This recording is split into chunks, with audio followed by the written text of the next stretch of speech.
Hello, everyone. Welcome to the Developer Challenge on reimagining care delivery. Today's program is a collaboration between Allscripts, Sheba Medical Center, Microsoft, and Matter, with the goal of identifying and fostering innovations to create the EHR of the future and reduce the burden on nurses.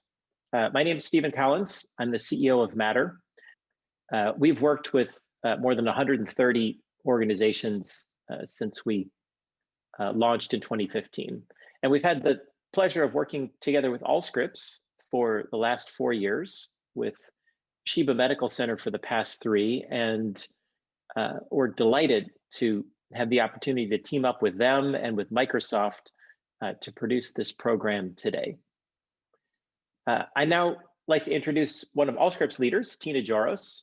Tina is the Vice President General Manager of 2 of Allscripts' business units, Practice Management Solutions, and their Open Business Unit, which includes day-to-day oversight of the Allscripts developer program. Tina and I, well, even though Allscripts headquarters is a few floors above Matter, we're in the same building, Tina and I usually see each other primarily in Israel. When we're working together with Sheba. This year, unfortunately, Zoom will have to suffice for us and as well for all of you. But Tina, it's great to see you. Thanks so much for helping with this whole program. And without any further ado, I will turn it over to you. So take it away. Thank you so much, Stephen. And I do miss seeing all of you in Israel as well. As those slides are coming up, I just want to thank you all for being here with us today. My name is Tina Joros, and I've spent over a decade working with innovative health tech startups and other organizations who want to connect with Allscripts systems to advance interoperability of all of our solutions. If you can advance to the next slide, our vision at Allscripts is simply to create an open, connected community of health globally that helps all the stakeholders in the healthcare ecosystem get the kinds of data and insights and information that they need to make good decisions about patient care, and also to help their organizations run efficiently. So we consider ourselves part of the platform that enables all of this innovation and technology to happen, no matter what kind of solution you're trying to connect or use. If we move on to that next slide, Allscripts' part in all of this is to create a really rich and robust platform for innovation to help our clients strengthen the foundation that they're going to build on. But we know that we can't do it alone. It takes all of us in this ecosystem to really think about solving creatively all the problems and things that we face in healthcare every day. So our goal is to help strengthen that foundation and platform and make sure you've got a good system to build on. We allow that platform to help engage patients, caregivers, care teams, all sorts of other industry stakeholders to make sure that they have the information and the data that they need, connecting the community, and most importantly, why we're here today, thinking about what the future looks like and making sure that that platform is robust enough to support the innovation that we know is coming, and also some of the innovation that we might not have thought about yet that all of you out there in the innovation community might be thinking of. So we design for today, but we're designed to build the solutions of tomorrow as well. And that's where you come in, supporting this great event, building the healthcare system of the future, really honoring our nurses in this year of the nurse and thinking about how we can make their lives easier and more efficient with innovations in the solution, but also just really thinking about how we can do things differently to make healthcare more efficient, productive, and valuable for everyone. In the next slide, as I mentioned, we've been doing this at Allscripts for over a decade, really thinking about what developers need to be successful. We consider the success of the developers in our community to be our success as well, and a win for our clients and everyone using our systems. Today, we have over 8,000 active developers working with us in our developer program, which is interesting because that's more than the developers we employ at Allscripts to build our own solutions. So we have innovation happening both within our own products and outside of the walls of Allscripts through this program. And we've developed tools over the years to make sure that developers have access to all the information that they need. Some of the URLs are here, developer.allscripts.com. I would encourage you to go to sign up for a free account. We're looking forward to working with the 8 finalists that are presenting today, really to bring their vision to life and build out the integration that's needed for our clients to really successfully use their solutions. But you're also welcome to take a look at what's available today on our store at store.allscripts.com and follow us on Twitter. You can also email us. We have a great team of people that are supporting innovation and developers every single day. Our whole purpose is to make sure that developers have the resources that they need to connect and that we can support our clients in using these third-party innovations. And on the next slide, all of the resources that we've built over the years are designed to make it as easy as possible to work with Allscripts solutions. We've gone around the world to do developer challenges like this one, innovation events, workshops, train in person, train virtually, train through documentation, through videos.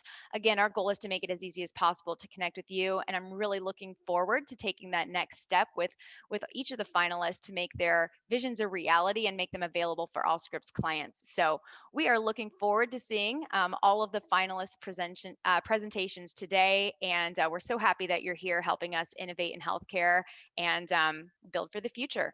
So thank you so much for everyone who is here, and I'm going to turn it over to Sam, who's going to introduce our judges for today so that we can get started with these pitches. Thank you. All right, we are going to pull up some information about the judges, but hi everyone, my name is Sam Stavig. I am one of the partnership managers here at Matter. We are extremely excited about our panel of expert judges that are going to be scoring the startups today from 3 of our sponsoring organizations. So to start off, we have Jenna Date. Jenna is the Chief Experience Officer at Allscripts. She has 20 plus years in the design community that has given her a breadth of experience in product, organizational, and service design. She specializes in human-centered design and product strategy. She's collaborated with global companies and nonprofits alike. Next, we have Paul Minton. He is a registered nurse and Chief Product Officer at Allscripts. Paul joined Allscripts in 2006 and has significant experience in health informatics, including designing, implementing, and supporting electronic health record systems. In addition to his role at Allscripts, Paul has more than 26 years of experience working as a staff nurse in the emergency department, critical care unit, and medical surgical department. We also have Kathleen McGraw, who has her doctorate in nursing, is a registered nurse, and is currently the Chief Nursing Information Officer for the Microsoft Health and Life Science Industry team. In this role, Dr. McGraw advises organizations on how the innovative use of technology can support their digital transformation imperatives of consumer engagement, provider enablement, analytics for population health, and cognitive computing to support a learning health system. And finally, we have Lital Schneiderman, the Director of Business Development at ARC Innovation Center at Sheba Medical Center. Lital joined Sheba in 2019 to lead all strategic partnerships and to grow ARC's network of industry partners, leading medical centers, academia, government, and startups. Lital holds a bachelor's in information system engineering and an MBA in technology and innovation. These degrees provide her with a unique mix of technical, business, and innovation management skills. So like I said, we are delighted to have all of these amazing judges joining our panel today. But with that, we're going to start the presentations.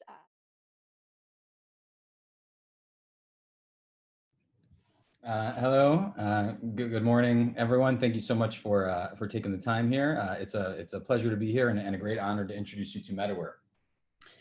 So Medaware is really working on reimagining care delivery and kind of helping to bring in maybe a next generation of DHR by providing machine learning enabled decision support solutions that are really looking to assist all stakeholders across the continuum of healthcare. The first application of our technology uses machine learning algorithms and big data analytics in order to identify dangerous medication errors at the point of care, evolving adverse drug events and contraindications over time, risk of opioid dependency, and a number of other medication-related risks. The company was founded following a tragic event here in Israel where a number of years ago, a 9-year-old boy died simply because his primary care physician just selected the wrong entry in a pull-down menu list and gave him the wrong drug by mistake. He wanted to prescribe his patient with Singulair, which is a drug for asthma, and accidentally clicked on Centrum, like a potent anticoagulant or a warfarin. And unfortunately, a week later, the boy fell off his bicycle and died of an intracranial hemorrhage. And kind of when thinking through this awful tragedy, this wasn't some sort of bad judgment on the part of the physician or some sort of ill will or a lapse in knowledge. It was just a simple slip up, literally killing someone with a typo. So a team of physician scientists here at MedAware kind of got together to think about, how can we solve for this problem and ensure that there's safety kind of going forward. And the problem is huge. There's over 1.5 million patients in the US that are affected by avoidable medication-related risks. There's over $100 billion wasted in preventable wasteful healthcare expenditures. Over 40% of the opioid overdose deaths in the US are from a prescribed opioid, and patients are simply not receiving the care and outcomes that they deserve. And a big reason why the problem persists to this degree is the current solutions that are in the market are just simply not really designed to handle the complexity of the problem. And what you have are solutions like First Data Bank or Wolters Kluwer's Metaspan or IBM's Micromedics. They're essentially rule-based systems, so hundreds of thousands of manually curated rules around drug interaction or dosage checkers or allergy checkers, et cetera. But by definition, they're unable to identify potentially difficult or impossible to anticipate errors, like that which harmed the boy, right? There was no drug issue, no dosage issue, no duplicate therapy. It was just simply the wrong drug for the wrong patient in the wrong scenario. Now, because they're not hooked into the data and they're not personalized, they're not patient specific, they also result in a very high false alarm rate, which drives what's called provider alert fatigue, where physicians and nurses and pharmacists, anyone who receives one of their notifications, simply learns to dismiss and move on. And this is a known challenge. And perhaps another issue is that because they're not hooked into the data, not looking at evolving circumstances, they perhaps work at the point of order entry, at the point of fulfillment at pharmacy, but everything that happens in between they're blinded to. So a new lab result or a new blood test or a new diagnosis, something that may render an active drug as dangerous, they're not doing that association on an ongoing basis and not looking to see if there's some sort of dangerous situation evolving. So what does MedAware do and how do we tackle it? So in a manner similar to the way that credit card companies deal with fraud, where they're basically building patterns within data and looking for outlier situations to those patterns to determine whether or not something might be off with regards to that pattern. We do the same and basically comb through millions of different electronic health records and build computational models around every patient, every prescription drug to determine who should or should not receive that medication in that scenario and in that geography. And if something were to largely deviate from standard treatment patterns and local specific models built for each organization, we'd flag it as a potential dangerous error at the point of care or some sort of evolving event over time. And have done so with pretty high efficacy. So we've proven the technology now in more than 7 million patients to date in a number of clinical trials with Harvard Medical School, Sheba, and elsewhere, and also, of course, in live deployments. And what we've seen is that we're highly accurate. About 85% of our notifications are deemed as clinically relevant. 70% of what we flag is going to be completely unique to MedAware. 60% are these post-prescribing, post-dispensing interventions, and more than 40% lead to immediate provider behavior change. We've been able to prove a very significant ROI at customer sites, and as the most important metric, are really preventing hundreds of dangerous and costly situations every single day. And kind of maybe a glimpse into decision support in the future, and this was done at a study at a large tertiary hospital we've been live at for a number of years. They looked at their legacy system versus MedAware, and versus a 35% alert burden, we had less than 1% alert burden. As opposed to 60% clinical relevance, we were 85%. Our practice change led directly to preventing 11,000 potential dangerous situations and adverse events at that institution annually. And a few examples of things that we have been able to stop. We've seen chemotherapy prescribed to healthy young individuals. A new platelet level had come in the record, and we helped the provider take a decision to stop their aspirin. Viagra prescribed to a baby that we're not sure what he was going to do with it, and a fertility med to an 80-year-old patient because it sounded a lot like her osteoporosis medication. And kind of the list goes on and on and on. And essentially the way that we're deploying and why we think about why we may be part of this EHR of the future is we're really looking at providing the smart safety layer within an existing healthcare information infrastructure. So we do this at the level of the prescriber and the nurse and the pharmacist by directly integrating within the EHR, sharing our notifications directly within their workflow and within their normal healthcare information infrastructure. We're doing so at pharmacies.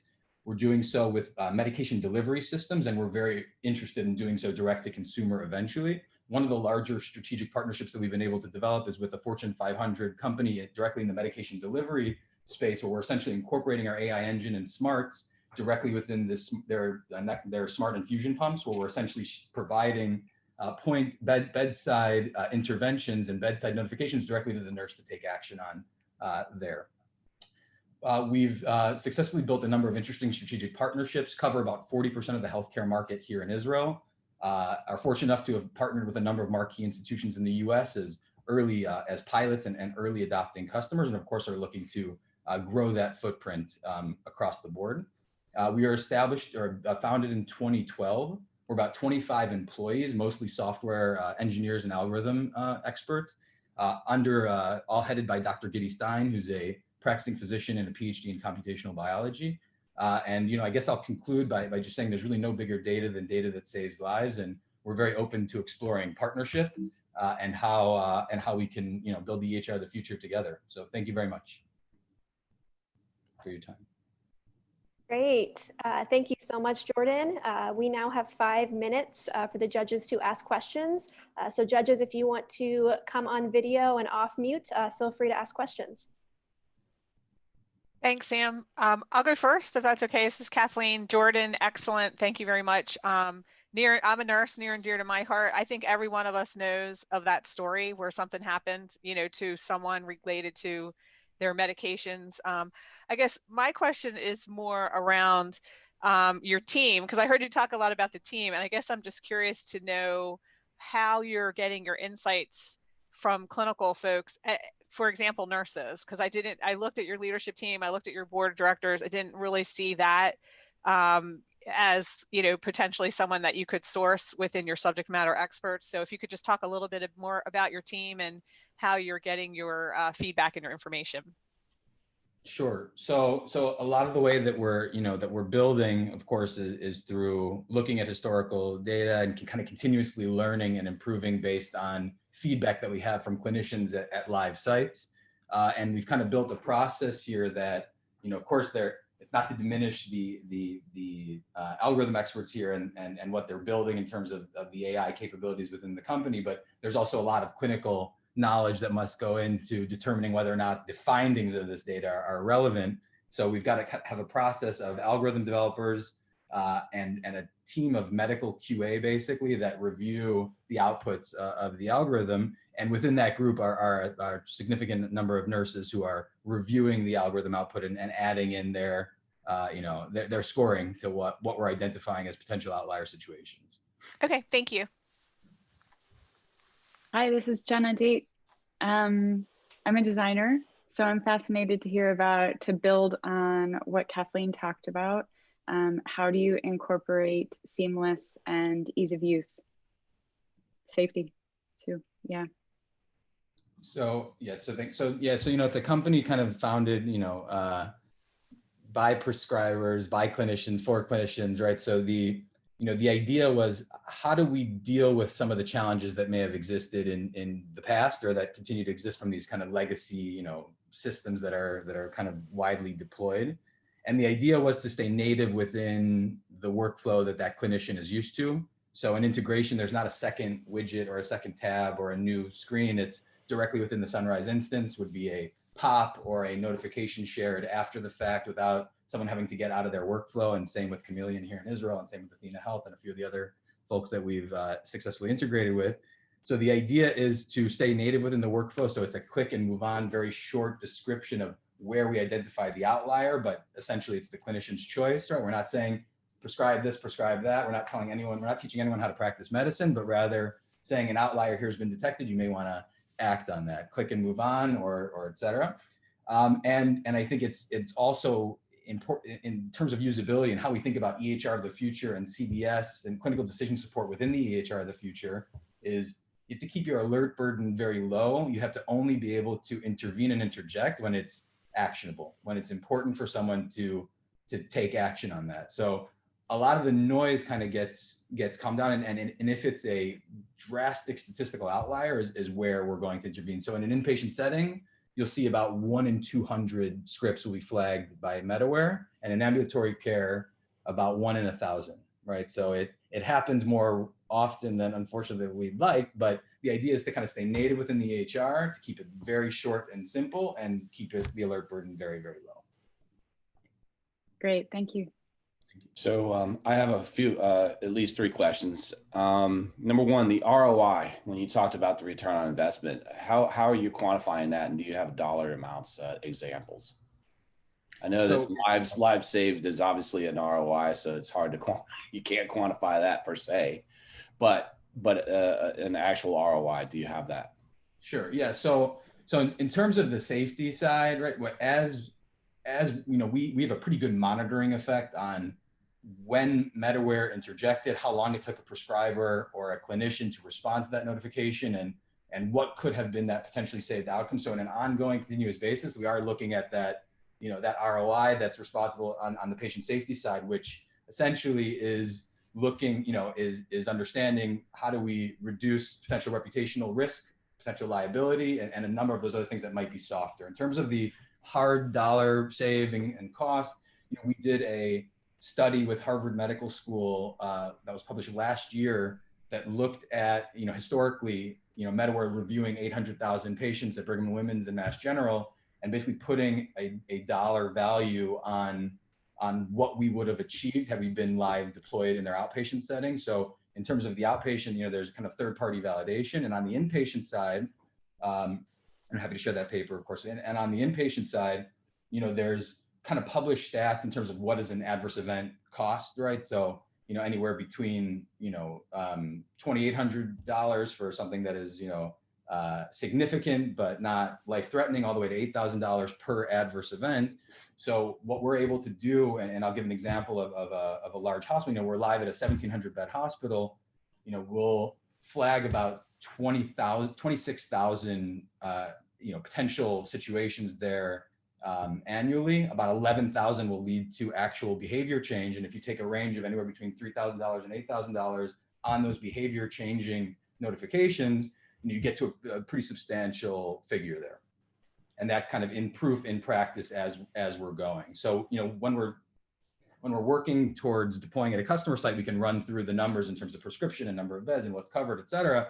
But as we get into practice and you see just how we create a safer prescribing environment and which kinds of instances we're able to prevent, that's when the harder numbers start to come about. But they're each institution specific. All right. Well, I appreciate the answer. The other question, so do you see this as a direct replacement of other drug databases? So could you use Medaware specifically and replace FDB or any of the other drug databases, or this is alongside of it?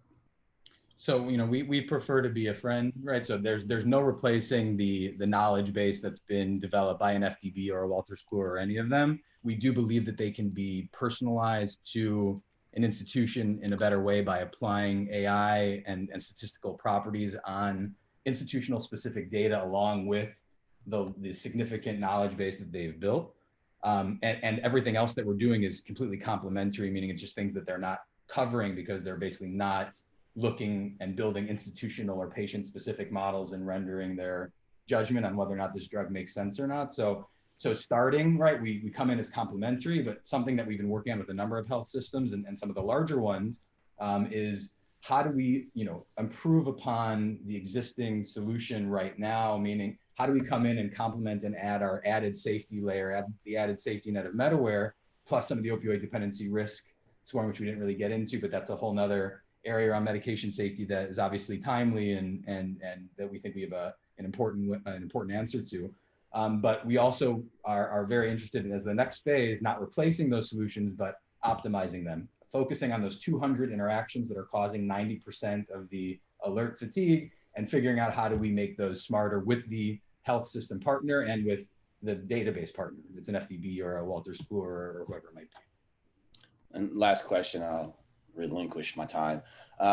Any interaction or integration with genomic data? So not to date, no. Okay, thank you. So with all that, Jordan, is there a plan how do you have an implementation plan? Do you have a team that would be able to implement? Do you have a go-to-market? And then the last question I have is, there's some play here for like the PBM market? So yeah, so we have an implementation team and customer success. We've integrated successfully with a number of different vendors. I mentioned that we're covering about 40% of the Israeli market, which is significant patients that were significant implementations. In terms of our go-to-market, I think it's kind of twofold. So we're live and we're deployed, and we've got kind of two parallel go-to-market paths. One, and what we're most interested in, are strategic OEM partnerships, where we are that safety layer within an existing infrastructure. We believe that's where it makes sense. Just like I know your Microsoft, just like you don't buy your Microsoft Word and add on the spell checker. It's just there, and it makes sense that it's there because it's even the greatest poet in the world uses spell checker, just like the greatest prescriber and the greatest nurse could use some sort of smart system that may sit underneath. So this OEM, which usually is a development and a license kind of arrangement, and our direct to provider is based on the proportionate size of the implementation. So on a per bed per day on the inpatient side, or per prescriber per month on the outpatient side, and we're able to prove out a substantial ROI for those direct deployments as well. But in terms of scaling and growing and actually covering the amount of patients that we want to cover with the solution, strategic OEM partnerships like one that we've developed with this medication delivery system company are our mechanism for getting this thing into the market, rapidly. Great, thank you. Is there another question that I missed? Or is No, that... I think you covered it all. Thanks. Awesome. Great. Hi, everyone. My name is Sulik, and I'm the co-founder and CEO of TaylorMade. Thank you so much for inviting us to participate in this great event. I'd like to talk a little bit about the problem that we're coming to solve today, show you the approach for our solution, and then hopefully open it up for questions.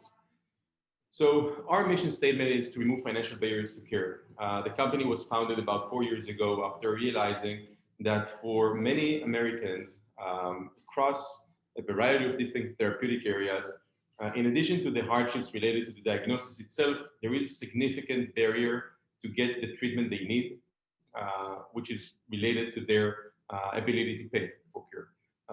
We were exposed to the term financial toxicity, which basically comes to represent both the financial hardships that patients have as a result of high out-of-pocket expenses, and also the clinical outcomes that in a lot of cases are also negatively impacted because patients don't have the ability to stay on required treatment. When we are looking at this problem of high out-of-pocket expenses, we obviously see first and foremost challenges for patients, but we are also exposed to the challenges for healthcare providers, whether they are large health systems or small community practices. And the reason of this challenge is that they are unable to collect revenues from patients that simply put don't have the ability to pay. And that is translated to a very significant uncompensated care problem, which is basically the core of what we are providing them as value added as a result of our service. There is a lot to be done in order to try and remove those barriers to care and bridge those gaps. And in a lot of cases, these processes are already being done in some scale in provider organizations, but it's a very manual and tedious process. And what we've done is designed a platform that essentially automates the entire flow of what is called financial navigation, which is in essence trying to find financial resources for patients in order to offset their out-of-pocket expenses to other entities that will be covering their medical bills, whether they are philanthropic funds, pharma company copay assistance grants, copay assistance foundations, government subsidies, and many more. And the way we do that is that we have the financial navigation platform that is being used by pharmacy technicians, social workers, financial counselors, and many more, which is finding patients in financial need, finding the eligible programs that they can benefit from, and then helping them enroll to those programs. Financial insights is something that revenue cycle officers would look like at, and basically health system leadership would look to see how many patients have been assisted and what's the contribution to their bottom line. And TaylorMade Pharmacy is a dedicated model to help with the process of ordering those reduced cost or free drugs for the manufacturers. Under the hood, basically, it all starts by ingesting data from the EMR. We'll talk a little bit about our support of many IT systems at the moment, but basically we're pulling demographics, insurance, treatment, and diagnosis data. We then complete an e-benefit investigation process to learn about the patient's care and coverage, including is it active or not, their deductible and out-of-pocket limits, and obviously the benefits of the main services related to their treatment plan. And then coupling the treatment plan from the EMR with the benefits data that we query from clearinghouses, we are essentially projecting the out-of-pocket expenses throughout the episode of care of the treatment, which is very substantial because it's not only allowing us to provide a transparency tool, it is actually the input to our financial risk stratification algorithm, which in simple terms means that when we are looking at the population of a large health system, we're able to detect those patients that either currently have a substantial financial risk or are expected to develop one throughout their episode of care. And the reason that we're finding those early on is to proactively address their financial barriers to care by matching them with financial assistance programs. And we currently have more than 4,500 programs that we're updating on a real-time basis. We do the same with both state government and federal government subsidies like Medicaid on the state side to extra help by Social Security on the federal side and many more. And we also take advantage of enrollment periods like the one we are currently in Medicare open enrollment to find patients that are underinsured or have no insurance and find ways to add or change their insurance plan to have proper coverage for their treatment and the expected expenses. We then help with enrollment to those programs, either by filling the forms completely automatically or by our APIs with pharma companies and foundations.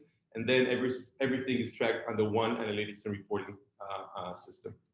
We started doing that back in 2017, and we currently are working with more than, I think, 15 different IT systems and have a very, very easy interface to any of the main EMR and billing systems out there. And we are working with more than 40 hospitals and 200 clinics across the United States, ranging from large-scale IDNs like Providence Health to small community practices that are scattered around the Midwest and Northeast, and obviously leading institutions like Memorial Sloan Kettering, Emory, and others that are using our system not only in one specific service line, like oncology, which is where we started, but across all therapeutic areas. And this system is being used by their health system pharmacy, by different service lines, and allowing us to today save more than $200 million in savings for those patients, which averages at around $2,500 of direct revenue increase and a bottom line impact per patient for the health system. The company was founded back in 2017, headquartered in New York and in Tel Aviv, about 40 employees, and is fortunate to have the backing of healthcare-related investors. Our team consists of both tech experienced leaders and also healthcare experienced leaders as well. So we have people coming from BabyScript and from fintech company and from health systems themselves. And we are recognized by a few awards so far, but basically think that our ability to go to market together with the partners on this judging panel today is a great opportunity for us to influence more patients and increase the ROI and revenue collections for so many other health systems, especially in these challenging times where the two core problems of our company just got exacerbated, which is patients unable to pay for the treatment because of rising unemployment and rising uninsurance rates, and also the significant drop in revenues that a lot of health systems are now seeing as a result of COVID. So again, thank you for the opportunity and would love to address any questions you might have. Awesome, great job. Judges, feel free to come on video and off mute, and you have 5 minutes to ask questions. All right, well, thank you, nice presentation. I couldn't get, so the question I have is, and I don't know if I got the answer during the presentation, so I'll ask it, and if I didn't pay enough attention, I apologize. But number one, who's the main user of the platform? Is it patients or is it the health system or navigators, care navigators? Who's the main user? So for the most part, it will be someone on the care team, the provider office. It can be someone like the social worker, financial navigator, or pharmacy tech. We are working on a direct-to-patient tool, although the main insight that we had is that it is something that is a lot of patients are unaware of or unfamiliar with how to navigate. All right, and then My next question, last question right now is, and so the model, who's actually paying for the model then? So it's the health system that's paying for it? Yeah, the health system is paying. It's basically a SaaS fee based on patient volume, generating ROI of anywhere between ×5 to ×20 their investment. The reason that they're paying for it is just plain revenue increase, direct bottom line influence. And the nice thing about it is that the beneficiaries are their patients. And it's based on what? You said a SaaS model based on number of patients? Actively treated patients, patient volume. Okay, thank you. So, oh, go ahead, Kathleen. Oh, sorry, Jenna. Great solution as a trauma nurse, right? I had a lot of patients who essentially ended up underwater, right, related to very serious injuries. The first question I have was really around sustainability. You know, because you're going to all these different sources. So how do you see it being, you know, because you said you look for all these different fundings, how do you see this being sustainable? Yeah, so I think that sustainability I would address in two ways. One, I think that some of the resources that we find are philanthropic and they have limited resources. So while we are able to connect patients to those as they open up and while they have funding allocation, they tend to close quite quickly. So I wouldn't say that in scale, this is a very sustainable resource. But what we see as a significantly significant resource or sustainable resource is first, the funding that is coming from manufacturers as a result of their, essentially, they would like to have more patients on their drugs. The health system would like to be reimbursed for the, the services they are rendering, and patients need that. So I think that this is something that we are actually seeing an increase. I think that last year we saw about $40 billion coming from manufacturers through copay assistance programs. And in addition to that, I think that the concept of finding ways to optimize insurance is also a very sustainable model, especially as we are not seeing the pre-existing condition clause going away anytime soon. And you showed, Sherlock, the waveform that you had with all the different data that you pulled from all the different systems. I definitely see a need. Patients do not always know what benefits they have available. I think SNAP's a good one, you know, where you hear nurses need to talk to the patients about what they have available. Do you use any type of algorithmic or AI or anything built in behind the scenes, maybe to, you know, locate ahead of time, maybe do a predictive modeling of, you know, which patients would be able to access which services so that it could kind of help the care navigator? Because I think some of this ends up being very manual for the care team, and that is a big reason why they don't have the opportunity to do that type of work for every patient that they see has a need. That's the main differentiator of what we are doing compared to other tools that are like doing just matching. What we are doing is that we are searching for the entire population, doing the benefit investigation, and then we know who are those patients first that we have the financial need and also will be eligible. And then those are proactively basically prompted to the users and basically proactive discovery work lists. So if you are a social worker and you are looking for ways to address social determinants of health, you will be looking at SNAP and transportation assistance and others. And if you are a pharmacy tech and you would like to see a copay assistance, that will be a tailored list to you, but it will prioritize patients based on their existing or potential financial need. So the projection is key to how we are proactively finding patients. Okay, great. And I just have one more, Jenna, sorry. Just has anyone discussed privacy, or have you looked at privacy, or are there any privacy concerns? And I'll hand it over to Jenna. So as a company that is handling PHI, absolutely. We have a very robust security management program and being scrutinized by every health system, and as you can imagine, but this is something we take very seriously and we are fully HIPAA compliant. Thank you. Great questions. Thank you, Paul and Kathleen. And thank you so much for this potential product. You are in high need. I've seen it from both sides, from the hospital side where they are keeping people in the hospitals indefinitely because they can't let them go and can't afford to let them go. And then I've also seen it from the personal side where people's livelihoods and children's futures are on the line because of a health problem that came up. So thank you very much for this work. I think you're trying to boil the ocean. And I see an awful lot in that arc of everything that you're trying to do. Could you please help me understand what's the number one thing? If you had to pick anything, where would you start? And really, how do you see your company handling simplicity? I guess those are two very different questions, but similar. So for the first one, I think that just to clarify, all of those features under that arc are fully deployed at more than 40 hospitals at the moment. So this is something that is already working. But if I still need to emphasize what is the core capability that a system like ours needs to have and where we invest most of our effort, I think is in identifying patients in need as early as possible in their journey and matching them with cost-reducing opportunity. Eventually, all of the other stuff that we do are enablers of this very core capability that we had to build very early on.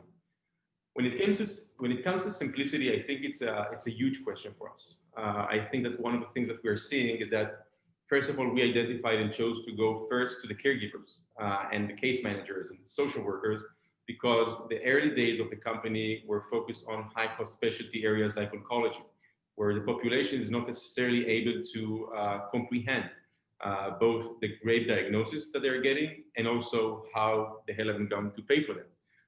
And we saw that actually partnering with the health system case managers will be better suited, but it's not making, but it's also something that requires a lot of simplicity of how are you designing a user interface that allows you to easily navigate through tens of thousands of patients and find the ones that are worthwhile your time at this second. And that's based on both the ROI for the system, but also the reduction of financial toxicity for the patient. I think now, as we are going into chronic care more than before, and we are starting to think about diabetic patients and COPD patients, we see that those subpopulations are also potentially more tech savvy, and we can address their needs with a direct patient portal or patient app. And I think that one of the things that is very important for us there, and we are working with both patients, nurse navigators, and social behavioral analysts, how to simplify very complicated insurance data that no one understands and do that in a way that is not also very frightening and overwhelming. Because if you are just getting a diagnosis and you also know that it's gonna get you into significant debt, this is something that you can maybe push aside.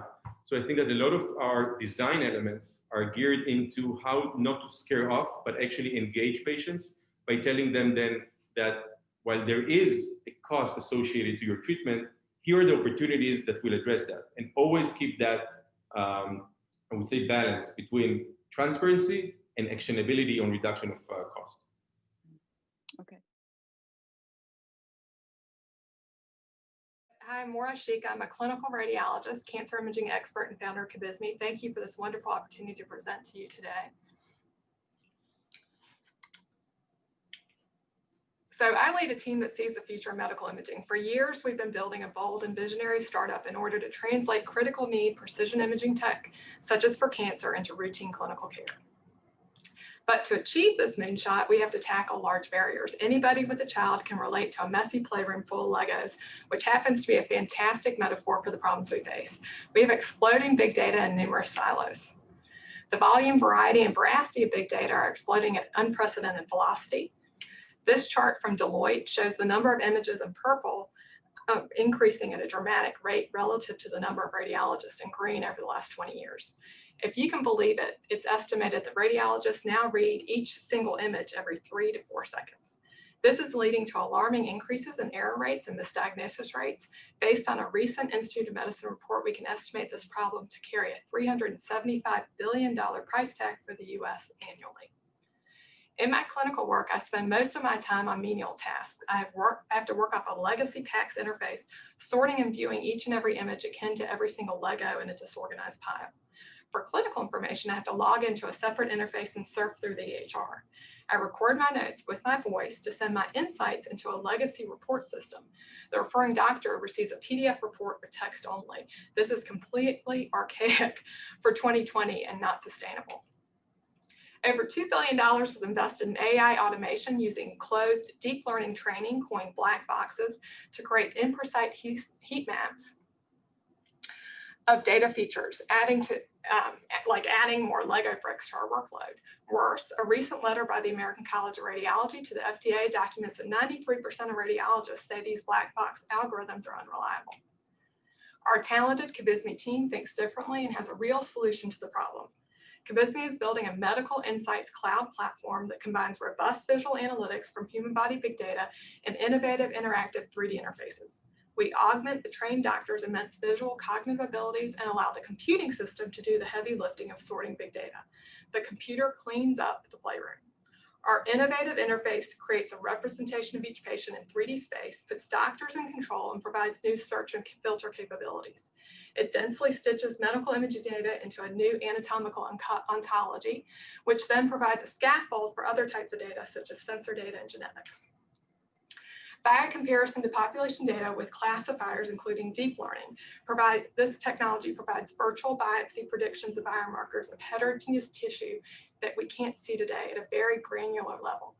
This is a broad new paradigm shift technology we've coined 5D, a critical new technology for far earlier detection of cancer and precise treatment monitoring.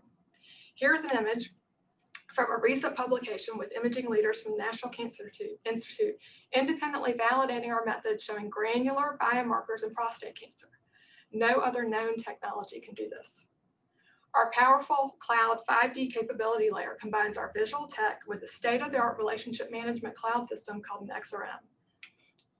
Key to the platform is the revolutionary user interface for radiologists using the new 3D body interface. Clear and actionable visualizations will be delivered across the healthcare system anytime, anywhere for better communication, collaboration, and patient care. Led by our team of expert users, the interface was designed to augment radiologists.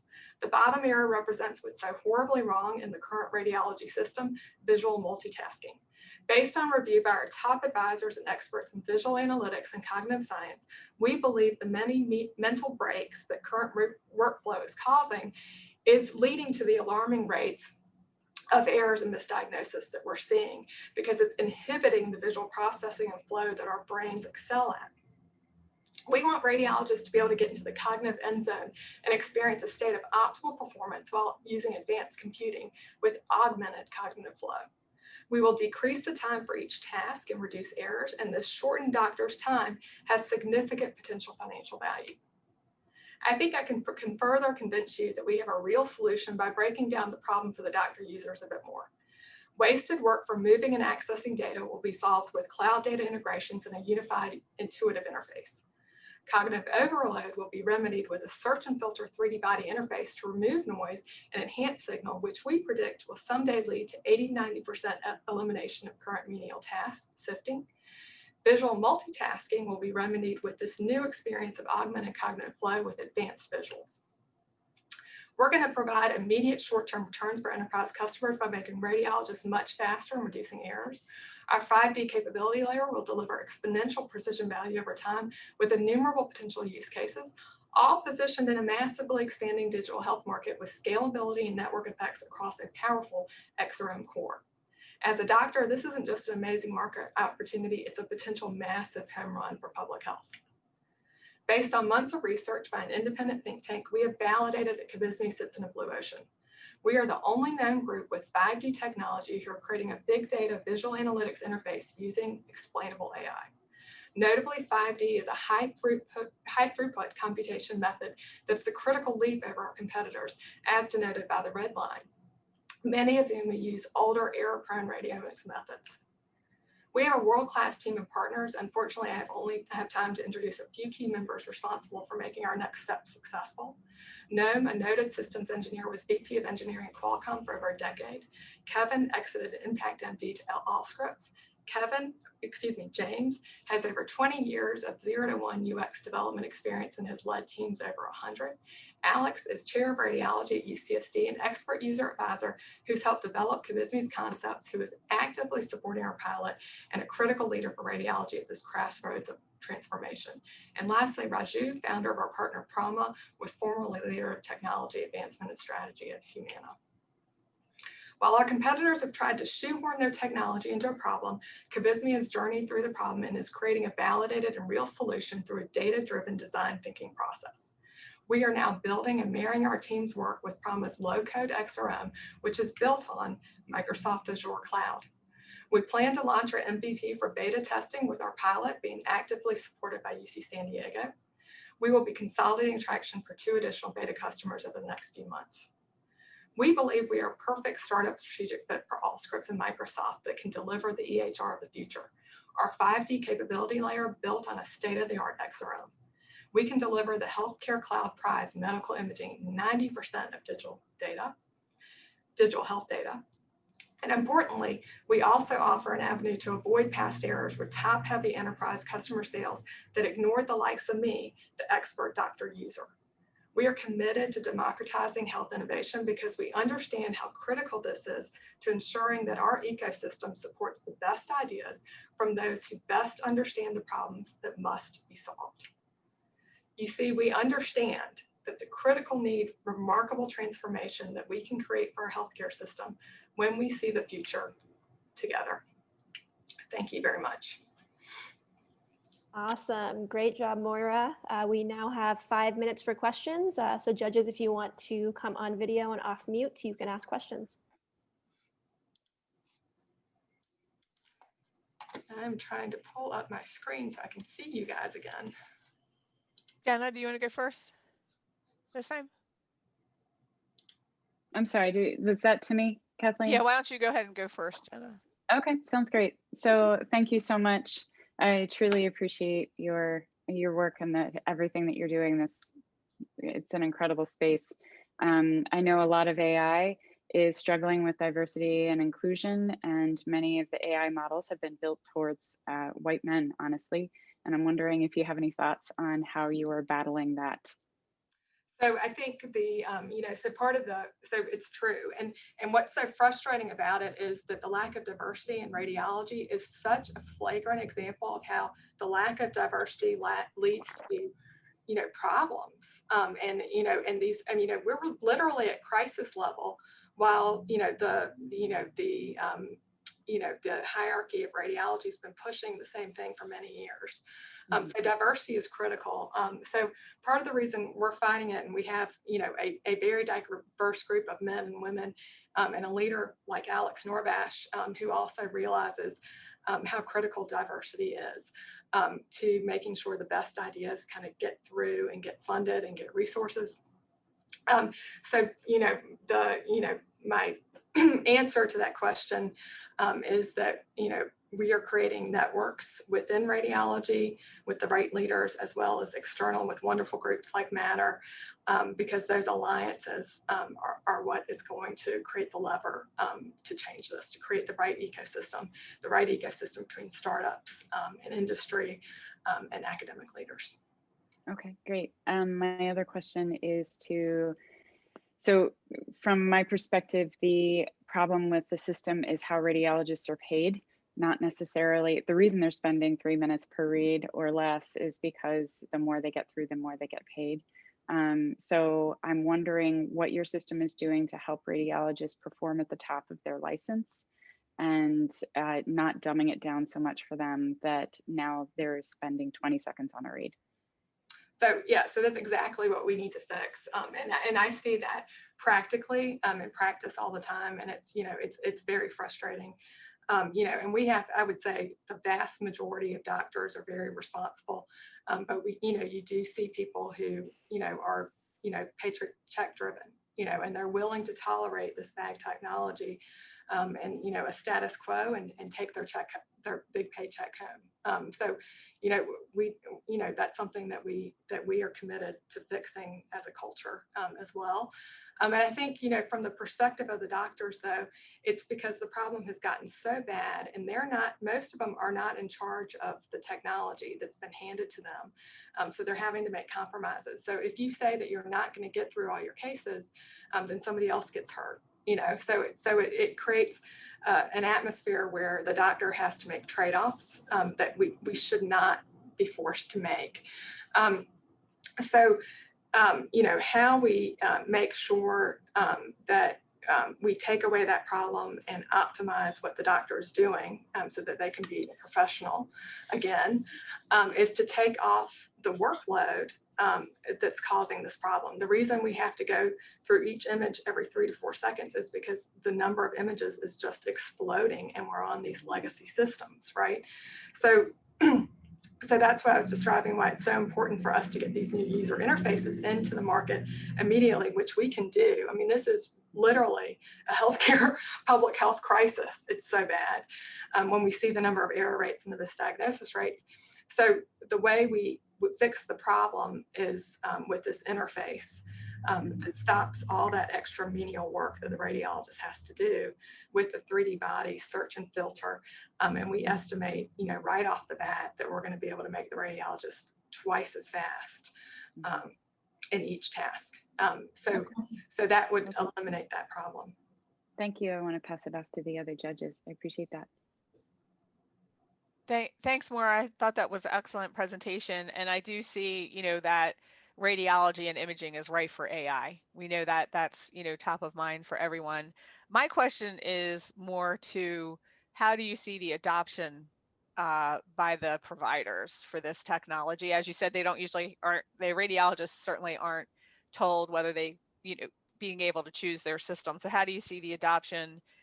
Because this would be pretty innovative. And then also when you're handing over from radiologist to, say, a surgeon or oncologist, do you also see an avenue that they would use this technology? And then I didn't really hear like a specific go-to-market type of strategy. Like I heard that you're going to go beta UCSD. And I saw that you have some patents that you've already had granted, and you've actually filed for some patents, which I think is awesome. But maybe talk a little bit more about how you would see a potential strategy for taking this out to other organizations, please. Yeah, so we really, for our MVP, I don't want to give too much away exactly what we're doing, but it's really all about that interface. That's the thing that we can build immediately and hit an immediate market need. We all know this is a huge problem. So once we, create a new software for the radiologists, get it into the market, make them twice as fast, there's an enormous financial value just to that speed. And the experience and the interface that we're using, that's where I'm valuable as the user expert, and based on our preliminary data, radiologists are going to love this. I mean, it's really going to be just so much better. I mean, it's and that's not arrogance, because what we're doing really is fantastic, but it's also because it's so bad right now. That it can only get better. So they're going to love it. So we really want this to be user-led growth. But, the vision also is that this is enterprise sales, so once we kind of get the radiologist using it, getting it into the enterprise, then we start to create, the radiologist becomes valuable again. We're not sending out these horrible PDF text reports that are getting worse. Less time people have to do them. And instead we can deliver these beautiful, new, clear, fast, actionable visualizations for clinical care through the cloud into new multimedia apps. So we can really modernize that. That's better communication. And once we do that, that becomes an avenue within the enterprise to into all sorts of new apps for patients and other doctors. What's so fundamentally flawed is that medical imaging is 90% of the data, but we're kind of an afterthought, in an EHR system. But we're sitting on most of the data, and we affect every other specialty. So if we can fix this problem, we fix so much of the ecosystem within the enterprise. Does that help to answer your question? It does. I guess just to hook onto it, do you see the value? I mean, because my background is trauma, so every surgeon used the films, right? It wasn't just the radiologist with the reading. I guess I'm asking, do you see your technology being used, say, in the OR when a physician goes to do a resection of a brain tumor or something like that? Like, is this an opportunity to educate other providers as well? And then I'll hand it over to Paul, because I know he has questions. So absolutely. Once we create these new powerful visuals, there's so much we can do with images, that we're not doing today. So the surgeon won't have to search in the OR, search through piles of DICOM. You'll have a beautiful interface with, fast actual visuals that gives them much better information for their surgery. And you can add VR to that and everything else. So, so it should be a significant leap. That was what I was getting to. Thank you, Maura. Thank you. Quick question. I know we're out of time, but quick question. Do you see this being applied to other fields besides radiology, other diagnostics? So perfect question. And Kevin Rapp has joined me for this Q&A. So Kevin, do you want to field that question? Yeah, happy to. As much as we can help with the democratization of this data and getting this out to other people, to other specialties to help impact, we definitely want to do this and not just keep it to where it's focused only on radiology, but everyone who's seeing any of the diagnostic imaging, especially pulling in some of the genomics data and having had past genomics experience where we built an entire genomics platform, and won't get into that for sake of this. Genomics is going to be a big part of this too. So it's not limited to radiology. It's really beginning with radiology and keeping that type of imaging as the focus, and then the overall data within that. Thank you. Hello, everybody. My name is Robert Longyear. I'm VP of Digital Health here at Avenue and Wanderly. Avenue is a new startup that is built out of an older company called Wanderly. So Wanderly is a digital marketplace that was founded in 2017 to solve a lot of core issues with the healthcare workforce. And so since that time, we've grown to serve about 52,000 clinicians, everybody up to physicians. So everything from lay caregiver all the way up through that physician specialty. Our primary user base is the registered nurse and nurse practitioner. We serve multi-specialties. We operate in all 50 states, and we do a mix of both virtual and on-site. During COVID-19, we've seen tremendous growth because of our ability to quickly deploy healthcare professionals to acute care facilities, in particular ICU nurses. Our work was recently featured in New England Journal of Medicine Catalyst, talking about some of our insights on ICU nurse demand and COVID hotspots. We service staffing in person, face-to-face care across these settings. And then what we're really here to talk about today is Avenue. Avenue is our virtual care and telehealth solution. The team comes from a wide variety of backgrounds, from staffing to health policy and digital health, to Dr. Richard Boxer, who is one of the founding chief medical officers of Teladoc. We have come together to really build a company that solves core implementation issues for digital health. So what's the problem here? EHRs were built for billing and administrative purposes. They were really not built to transform care delivery. There was a lot of hype, there was a lot of excitement, there was a lot of, wow, we're going to digitize this and it's going to have tremendous benefit for patients. Really what we've seen is a lot of clinician burnout, and really at a population level, I have not found any clinical evidence that supports that EMR implementation across the country has improved clinical outcomes. I got into a Twitter fight one time. I was on the EMR side. I was like, of course this has happened. And I went and proved myself wrong. That's not the case. And so we set out to want to actually actionalize and make healthcare data more actionable. And that's sort of the core function here of Avenue. Patients do want to engage with their own health data. And so what we've seen during COVID in particular in the last several years is this movement to connect patients to their own data and the use of real patient-generated data themselves.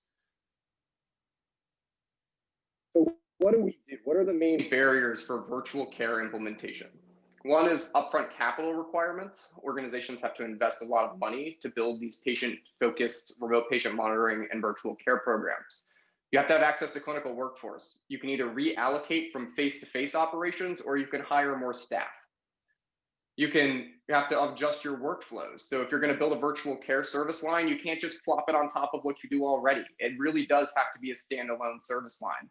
And then you have to navigate technologies, get clinician buy-in, and that's something that's very difficult after some of the EMR debacles. So what have we done? Well, the patient experience is driven solely by an application that is optimized for older adults. We have built a tiered patient monitoring system that links directly with the provider's electronic health record. We collect condition metrics by linking up with medical devices. We collect mental health data by sending out PHQ-9 surveys and other mood trackers. We collect activity data from Fitbits and Apple Watches, as well as the mobile device itself. And we build actionable care plans that are available for patients directly on their mobile device. Care planning is one of the core functions of chronic disease management in any good care management program. And so it's a part of virtual care.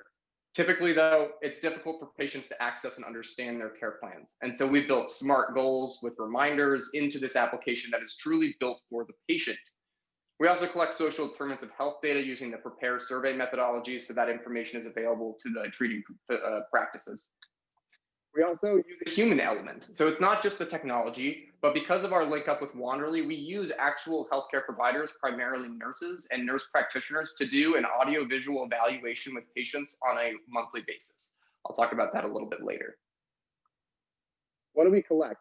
What we can see here is the actual clinician interface. This sits on top of an EMR. It is a separate function. It's very much used for care management and chronic disease management workflows, but the data is all interoperable between the EMR, which is really becoming sort of the core house and the main database for a lot of these other functions. We collect a wide range of physiological parameters. We collect a wide range of subjective health data, including the Prepare surveys, PHQ-9s, Promise Global Health Survey, and the GAD-7s. And we also provide patients with information on environmental factors in their area, such as pollution, air quality, and flu activity. Now, this is where we're really different. There's a lot of remote patient monitoring applications out there. There's a lot of digital health tools. We have built a full service solution to remove those barriers to implementation. And so we've actually linked up with Wanderly to be able to build fractional time where we use clinicians that are licensed in each state to virtually provide care to patients. Our clinicians are trained in health coaching and motivational interviewing. We try to follow the 3 dimensions of good patient engagement, which are behavioral, cognitive, which is providing that information and that knowledge on patients' own health data to them in an actionable way. And we also try to encourage the use of empathy through that motivational interviewing methodology. So this is what it looks like. We come up, we find a healthcare partner that wants to actually implement a robust remote patient monitoring program for a specific condition, let's say hypertension. We integrate with their EMR so that the data is interoperable and that the treating face-to-face clinicians can see what our clinicians are writing down in notes, as well as that patient's monthly data report from that medical device that's monitoring them in the home. The way that it starts is patients will be enrolled in our program in the clinic. They'll download the app and be set up with a medical device. Then they'll go home. The next month, we'll have a visit with that patient just through the application using audiovisual telemedicine tools that are built in there. Our clinicians, primarily nurses, will then have a conversation with that patient and go through a standardized clinical workflow to check on them and to take notes and to do a subjective evaluation that is then funneled back to the EMR of the treating healthcare provider. We also track patients through acute care. As long as they have the app, we're able to track them and ensure that our clinicians are able to have eyes and ears on these patients across the continuum of care so that that treating provider, typically a primary care provider, has that information and aren't working blind when it comes to taking care of their patients. We're able to integrate with most available electronic health records. We all know that that's a blanket statement, so there's a lot of separate statements of work that come through, but we're built on FHIR APIs. We can do custom integrations, and we do a lot of bidirectional work. The primary piece of integration, though, is a PDF clinical document that is a patient summary that shows up into the EMR each month after we collect that data and we have a nurse visit. We also link the physiological monitoring piece of the program is linked up with a number of different devices. So we have a specific agreement with an organization where we have our own proprietary linked up devices, but we're also device agnostic. So if a patient has a Fitbit, they have an Apple Watch, they have their own blood glucometer that has Bluetooth enabled that they want to use, we're able to collect that data so that we're not switching and disrupting patients' lives.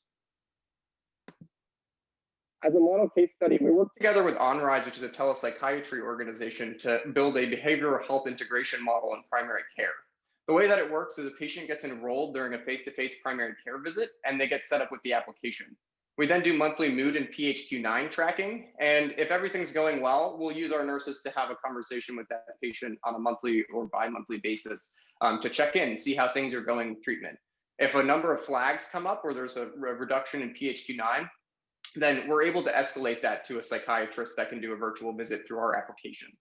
This is one of the models that we're using to help improve the care for patients when they're not in the clinic and when they're being treated for a behavioral health condition or mental health condition in a primary care setting.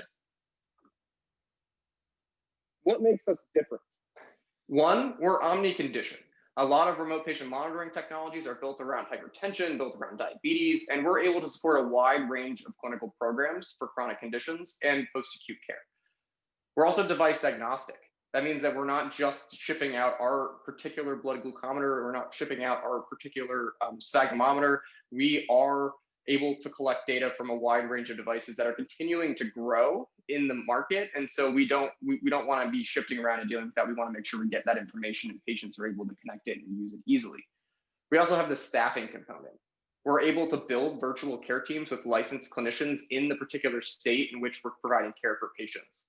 This might mean that we have a nurse that's working a per diem shift in facilities and they want to pick up a virtual shift one extra day a week. They might be able to work with us for 8 hours and see patients. We go through a rigorous training program and clinical oversight to make sure that everything is moving nice and smoothly. And then we're also working in all 50 states because of our large network of clinical staff. We're able to set up programs across the country. That's it. Thanks, guys. Awesome. Thank you so much, Robert. We now have 5 minutes for the judges to ask questions. Paul, do you want to go first? Well, sure. I don't know. I know that Littell has not had a chance to go to ask questions. I don't know if Littell, you have a question, but I'll be happy to go if you don't. I'll go after you, Paul. Thank you. Perfect. All right. So first of all, thank you for the presentation. Very exciting stuff. You know, I put myself in that, you know, being a nurse, it'd been great to have an opportunity to pick up a virtual shift. So this is something that's very unique to me that I've not heard before. So this is really good. I do have questions. So very technical though on the CCDA, well, that's what I'm wondering. The document that you share back to the EHR, is that a CCDA or is it some other type of document? Or it's a PDF clinical document. It takes in, and this may be a technical question outside my area of expertise, but we collect that data. It's visualized for the patient in the app, and then that same like longitudinal, let's say, blood pressure data is put on that document, and then our clinical notes will sit alongside of it. So then the face-to-face provider can see it every month and say, okay, this is what Avenue's clinicians spoke with this patient about. This is their flags that they found, and this is the patient's blood pressure trending in real time outside of the clinic, so that they're able to have that information when they have a conversation with the patient next in person. Perfect. Thank you. And the next one, just from a financial standpoint, covered by Medicare. You said it's geared toward elderly, older adults. Is this covered by Medicare? Yeah, so the remote patient monitoring services are covered and funded by Medicare. So that's the fee-for-service model. We fund them using RPM and chronic care management codes. And then for full risk providers, for example, it's a PMPM payment. All right, and one last question, I promise. So the notification process. So as this treatment is progressing over, month, because what I took down a note is that this is a long-term care, really. I mean, long-term as far as, this is a kind of a monthly service, I guess, a continuous service. How, if there are flags, how do you guys handle notification? I mean, is that, the alerting, because you don't want to wait till the next or that treatment or just send a PDF document. So how do you guys handle that notification if there's something that needs to be flagged or followed up on right away? Right. So this is a big issue, a topic of discussion in RPM world currently. But the way that we handle it is if we set flags in the system. So if a blood pressure reading comes through that's in crisis mode, it will be routed to a number of people. So we'll be alerted, but it'll also alert the PCP. So they have complete access to our system. So if they want to go into our system in the cloud-based interface, they go in there and they say, okay, this patient has this, I will contact the patient through their mobile app, or they can just call them. So the flags are set when we implement the program based on that provider's preference. So some might say, oh, I don't want to see a blood pressure, that reading that comes through above 140 systolic. I may want, 160 systolic for my emergency cutoff. So that's the way that it works. We also want to be very clear, we're not practicing medicine here. We are very similar to like a chronic care management model or just a case management model. So we are under contract to healthcare facilities. We do not do diagnosis. We do not do treatment recommendations. We take that care plan from the provider and we do reinforcement, we do coaching, we answer patient questions, and we do some monitoring for those patients. So we're not practicing medicine. So any of those things that are higher level or emergencies, patients are made very clear during the beginning of the program that if something's an emergency, they should call 911 or go to the emergency department, or we're going to alert their primary care provider, which may tell them to do the same thing. So I hope that answers the question. Thank you. So I guess you did answer one of my questions to Paul, and that was really if it's patient-driven or provider-driven.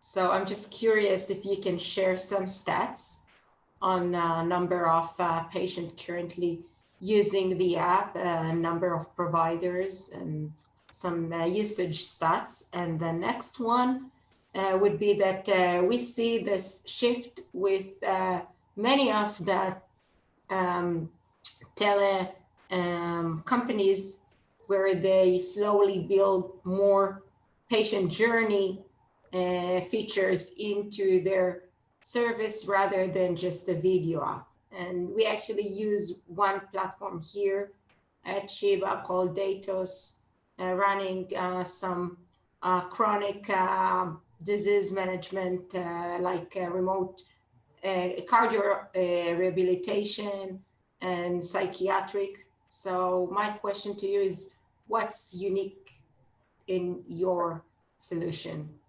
Right. So I'll address the second question first, and then I'll go talk about some stats.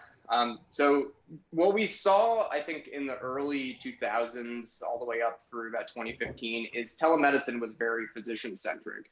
It was very much a let's audio-visual talk. We can only manage sort of low severity acute conditions, sinus infections, things that a physician can work under with the scope of practice with limited ability to touch the patient and limited data.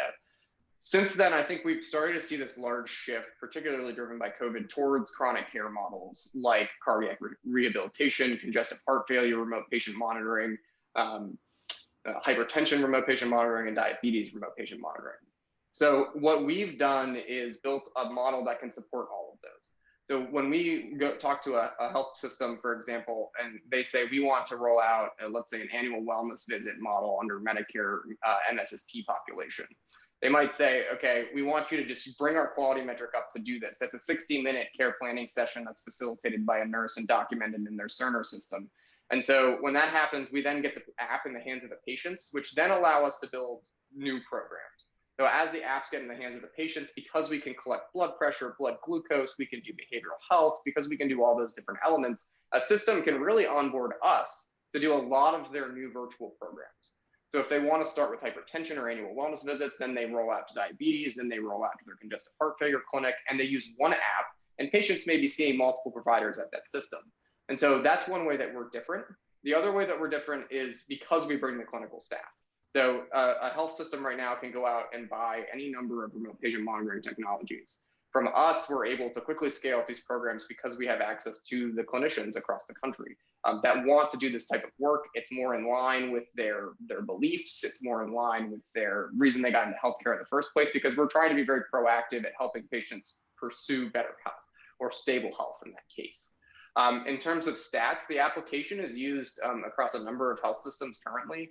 Let's see if I can find this information. So pretty strong long-term patient engagement rate, about 2,000 patients. I think it's actually more than that now. This is an older slide that have downloaded the application. It's used across health systems for a number of different reasons. So there's a scheduling component available that can link up with an electronic health record. So a lot of systems might be using it for scheduling and allowing patients to have access to the RPM components. Some are using it for nurse navigators. Some are using it for health coaches. And so what we're adding now through Avenue and what we're in pilots for at the moment in terms of what we're trying to get organized is adding this clinician component. And so that's what we're very excited about. And, and I think the differentiation questions back here as well. I'm going the wrong way. Sorry about that. So here's part of the reasons we're different. Let's see. Oh, okay. So again, these are sort of where we see differences. And I think I answered a lot of these, but one is that omni-condition piece. So patients can have access to a whole range of those clinical metrics based on the devices they connect or they self-report. We have the device agnostic, so we're linked up with Apple, Google Health Kits, and then we have the Indie Health relationship where we send out our own integrated cups and devices. The staffing is the main differentiator here again. Just our access to clinical workforce in the network to be able to scale up and down these programs. We already know that there's a nursing shortage going forward through 2030, and so what we're able to do is unlock some of that fractional time for people that might want to pick up an extra shift, or might be a travel nurse and they might be working in another state and they want to pick up an extra shift while they're working there as well. So I hope those answer your questions. What we're working on right now with OnRise is this virtual behavioral health integration program. We're going to be launching hopefully a 10-patient pilot soon for this particular program at a clinic in Cincinnati.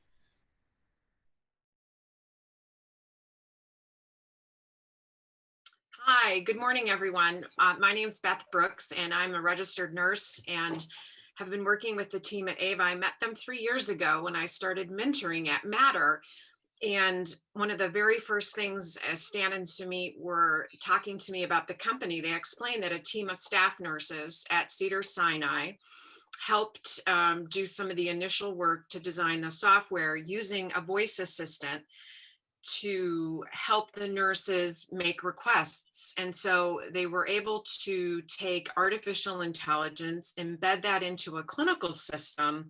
And so now there's, as a result, more efficient workflow. And the beauty of the AI is that it's able to triage a patient's requests to the right level of provider, so that then the nurse is working at the top of their license. And as they explained all this to me, I just knew that nurses would love this and have their own virtual assistant, but I also knew that the patients would like it.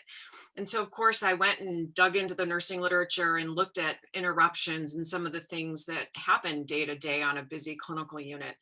And some of you may not realize, but nurses can be interrupted up to every 6 minutes. So somewhere between 35 and 40% of the time that they're at work, they're being interrupted, which is a huge clinical load of information to try to keep in your brain. And those interruptions can lead to some challenges and some problems, of course.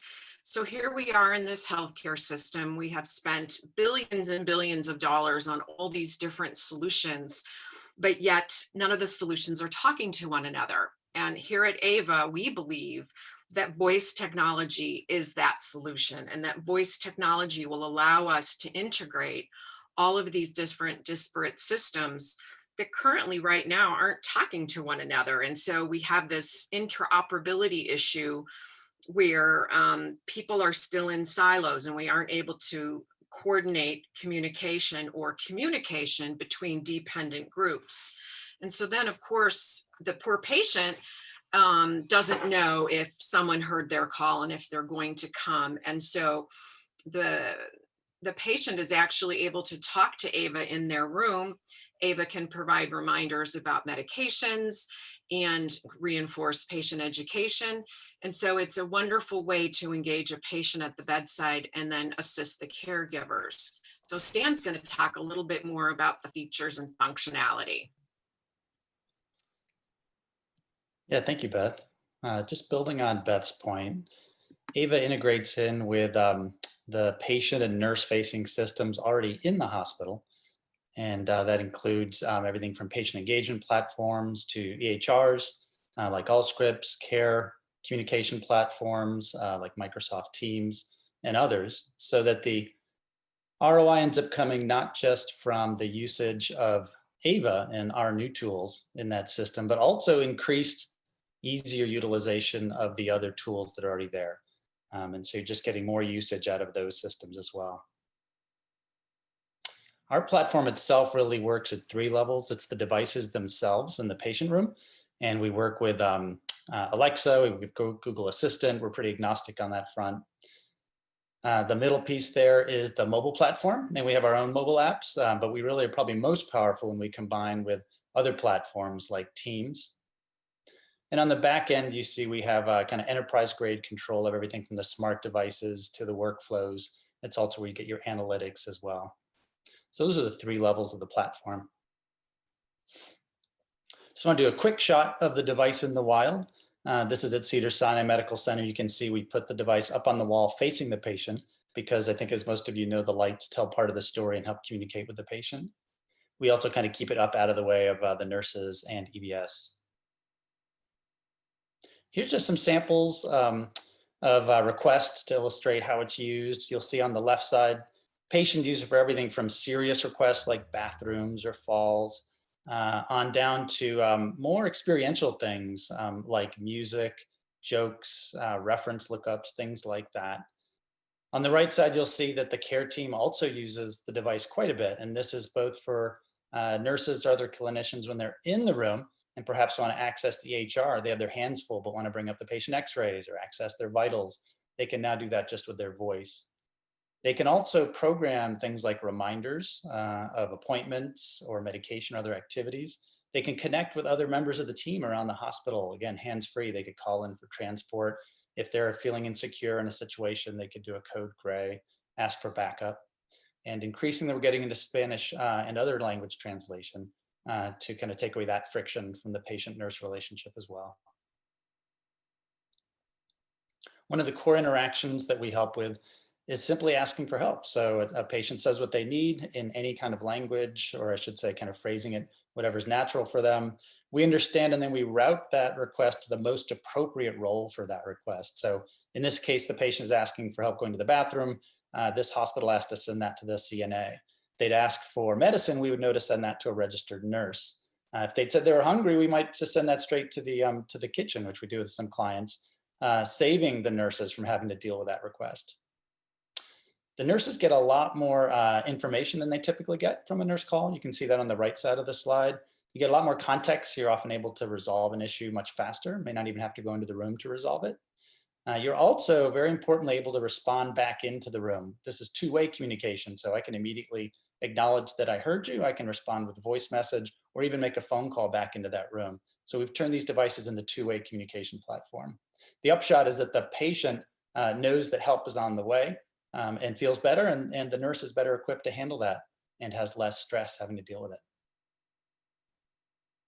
We also empower patients and nurses to control the devices in the hospital room, be it AC or TVs or lights. This is patient facing, but also nurses are able to do this, for example, with education videos. So at Cedars-Sinai, for example, we saw a lot of usage of patient education videos like fall videos and things like that. The two-way communication means that the clinicians can also speak into the room. So they can, for example, do virtual rounding where from a nurse's station or really anywhere in the facility, they can check in on patients and keep up that kind of level of compassionate care, remotely as well as in person, which in particular during COVID has been very helpful. I'm going to hand it over to Sumit now, and he's going to give some additional background on the company. Thanks, Stan. As Stan and Beth shared, we're really excited that we've been able to partner with a number of health systems across the country. And also we work with not only acute care, but senior living organizations as well, and skilled nursing. And both Amazon and Google have made investments in the last few years in AVA, and we're really excited. We feel like they found something unique in how we were leveraging voice assistant devices to aid both patients and caregivers and administration. And so we're really excited to have them as partners. And then finally, as Stan mentioned earlier, AVA is really possible by works rather with all these wonderful partners that have already deployed technology into health systems. And so we really build with them. So we're excited to have some great partners. Thank you so much for your time today, and look forward to answering your questions.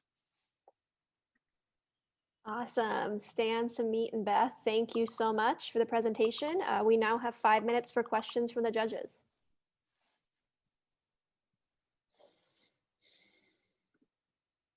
Okay, so who wants to start? Because I do have lots of questions. I think Sam asked us to limit it to 2 people, so go for it, Paul, and maybe Latal has some, because since she joined later. Okay, well, first of all, when I think about decreasing nursing burden, this is absolutely something that I think helps with that tremendously.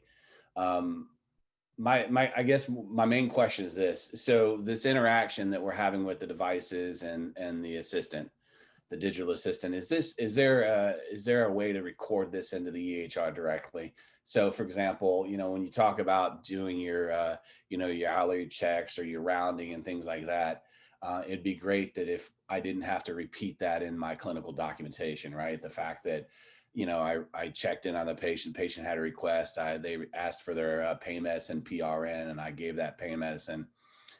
Is that outside of recording it to the MAR? Is there any tracking of that, that could be used to document in the EHR? Yeah, absolutely, Paul. So Ava can and does have knowledge of those interactions today. We haven't, as of yet, put some of that data back into the EHR, into the encounter record, but that is something that is definitely we see possible, and with the benefit of leveraging like the Allscripts APIs and things, we think that would be a great use case. All right, and next question. I do see, so from the presentation, I see a little bit of mix of the device's natural capabilities, but also, the enhanced capabilities geared toward the medical kind of capability. So is that a separate, I'm just curious, is it a separate voice? Is it a separate, how is that handled? Or is it a single, I know that's a strange question, but. No, not at all. This is it's a great question. This is it's a single voice assistant, but it is enterprise managed, and we think that Amazon, Google, Apple, all these organizations are doing such a great job educating all of us as consumers and individuals. So we thought it was a very natural solution to bring into these environments. Thank you.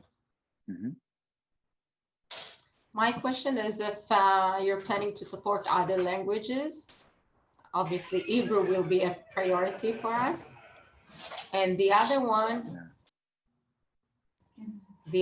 is if you tackled any privacy and security concerns. Yes, Lital. So on the second one first, Ava is a HIPAA compliant solution that can be delivered into here in the U.S. We would need to comply with any regulatory concerns in other countries, and the second, the first question, Ava today only works in English. However, that's basically based on whatever is supported by the voice assistant device, and then in combination the enterprise management capabilities. So we will support additional languages, and we'll be supporting Spanish soon here in the U.S. And as these devices and the enterprise capabilities go international, we'll support that as well. Thank you so much. We'll talk to Amazon. Since we have 1 minute, Sam, I'll jump in really quick. So yeah, I had similar questions to Latal. One of mine was around just the translation of languages, right? Many patients, English is not their first language, and you have a trauma and you revert to your first language. So it'd be great if you could think about that. You could leverage conversational AI and do that translation for the provider. I think that would be great. I just was going to ask very briefly how you're looking to, how do you envision commercialization? Yeah, that's a great question, Kathleen. So we today we sell this to organizations as an enterprise SaaS platform. So we work with them on a subscription basis. We typically will sign 1 or 3 year deals with each organization, and it's a per bed per month type of model. Thank you. Thank you. Great. Thank you all so much for the presentation. Thank you, judges, for your questions as well. Thank you, everyone. Thank you. Take care. Thanks.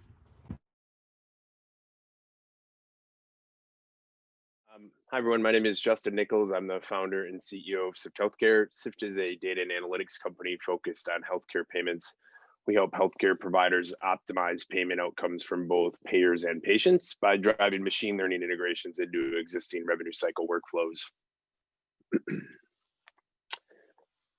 So getting paid in healthcare is hard. This is obviously no surprise to anyone. Even in non-pandemic times, it's tremendously difficult, and so much so that we're seeing nearly 30 cents of every dollar spent in healthcare is due to the administrative burden associated with just getting paid. And that 30 cents of every dollar is going to pay the army of humans that are working hard to collect payment from both insurance companies and patients. And that army is getting so big that nearly 7 additional FTEs are working on billing for every 10 physicians. And this annually really amounts to about $500 billion in the United States dedicated to just simply trying to collect payment for healthcare providers. And COVID has really only exacerbated difficulties in collecting payment as non-essential procedure volume has been dramatically reduced.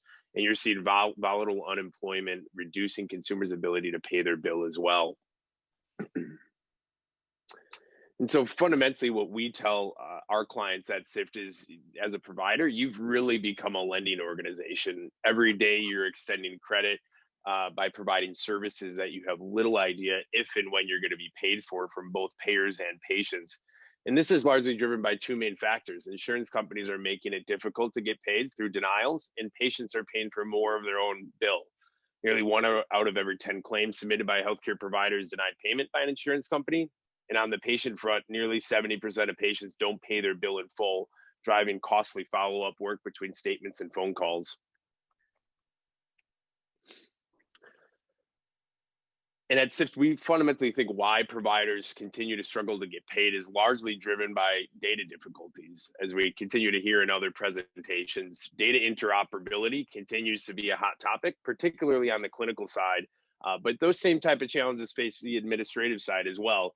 Trying to get all your payer data, patient payment data, and billing workflow data into one spot is an extremely cumbersome activity requiring varying levels of technical capabilities and resources. And as a result of this, there's really limited operational reporting, and the existing reporting that providers have is largely driven by simple visualization, as well as retrospective SQL dumps built into pivot tables.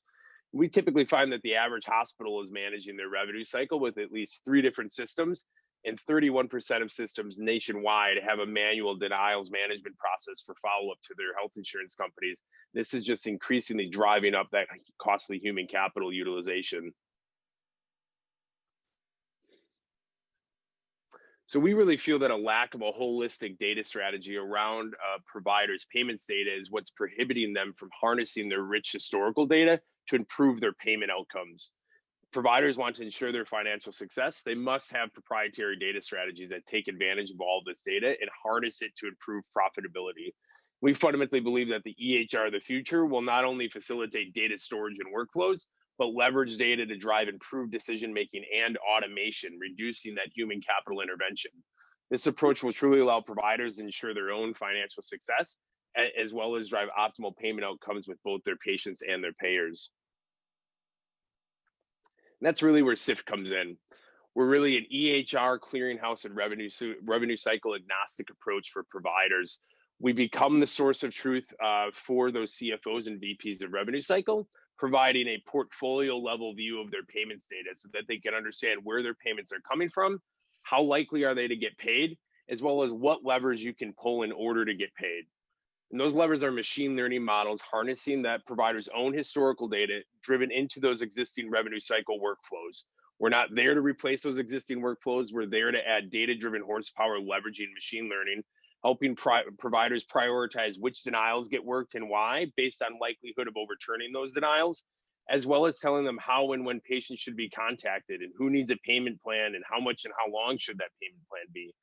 And lastly, out of the back end of all of those recommendations, we suck out operational intelligence on work efforts, really providing a thorough understanding of how many times are claims getting reworked and why, or what patient segments are paying, to provide a true understanding of cost to collect, as well as how our predictions and integrations driving improved payment outcomes.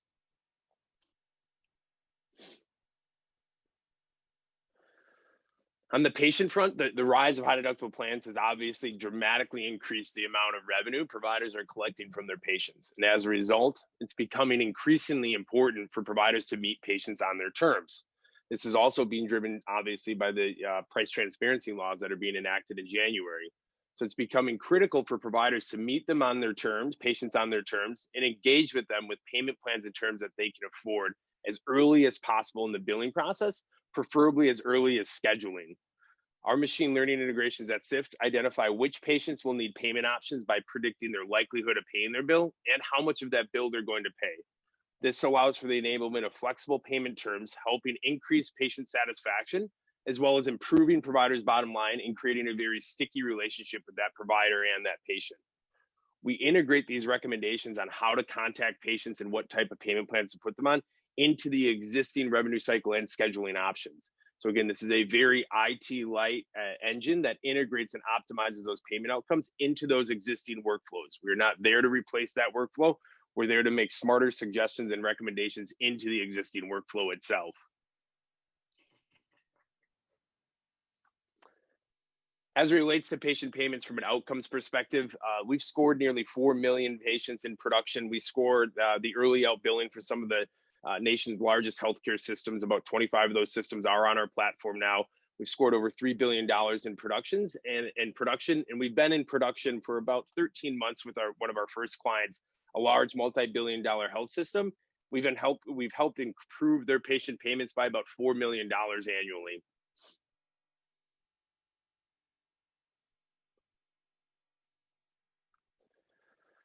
As it relates to payers, denials continue to rise and they require costly human capital intervention. And it is becoming critical for providers to know what denials to work and in what order to work them, because they simply cannot touch every insurance denial that they have. And so SIFT's platform enables the integration of ROI-based work lists into those existing work queues and flows, helping providers reduce their cost to collect and days payable outstanding by working only those denials that can be overturned.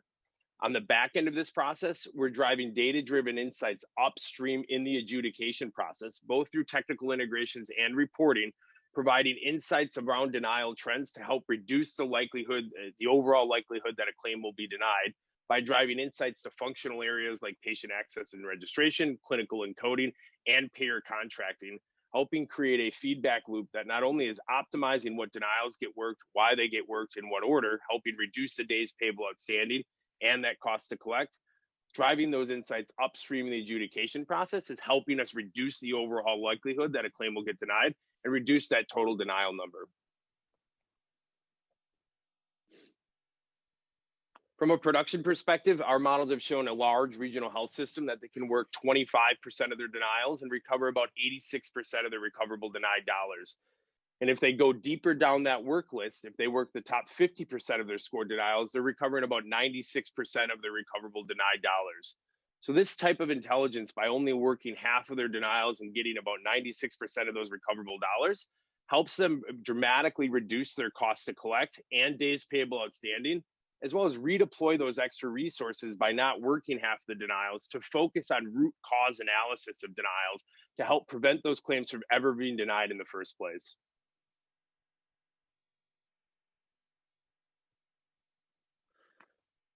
Anecdotally, as you continually to see the rise in value-based care and its associated reimbursement, we think it's going to be vital for providers to not only understand and get their arms around the reimbursement trends and outcomes today, but also for the EHR of the future to more seamlessly tie clinical outcomes to those payment outcomes in order for providers to maximize both those clinical and payment outcomes and continually improve that clinical process, understanding why they're getting reimbursed for what those clinical outcomes represent. These types of contracts, in our view, will only help improve care and patient satisfaction while aligning the provider's financial interests from those payers. Really, the true differentiator of SIFT is our workflow and EHR and clearinghouse agnostic approach to data. Every provider's work queues are a little different.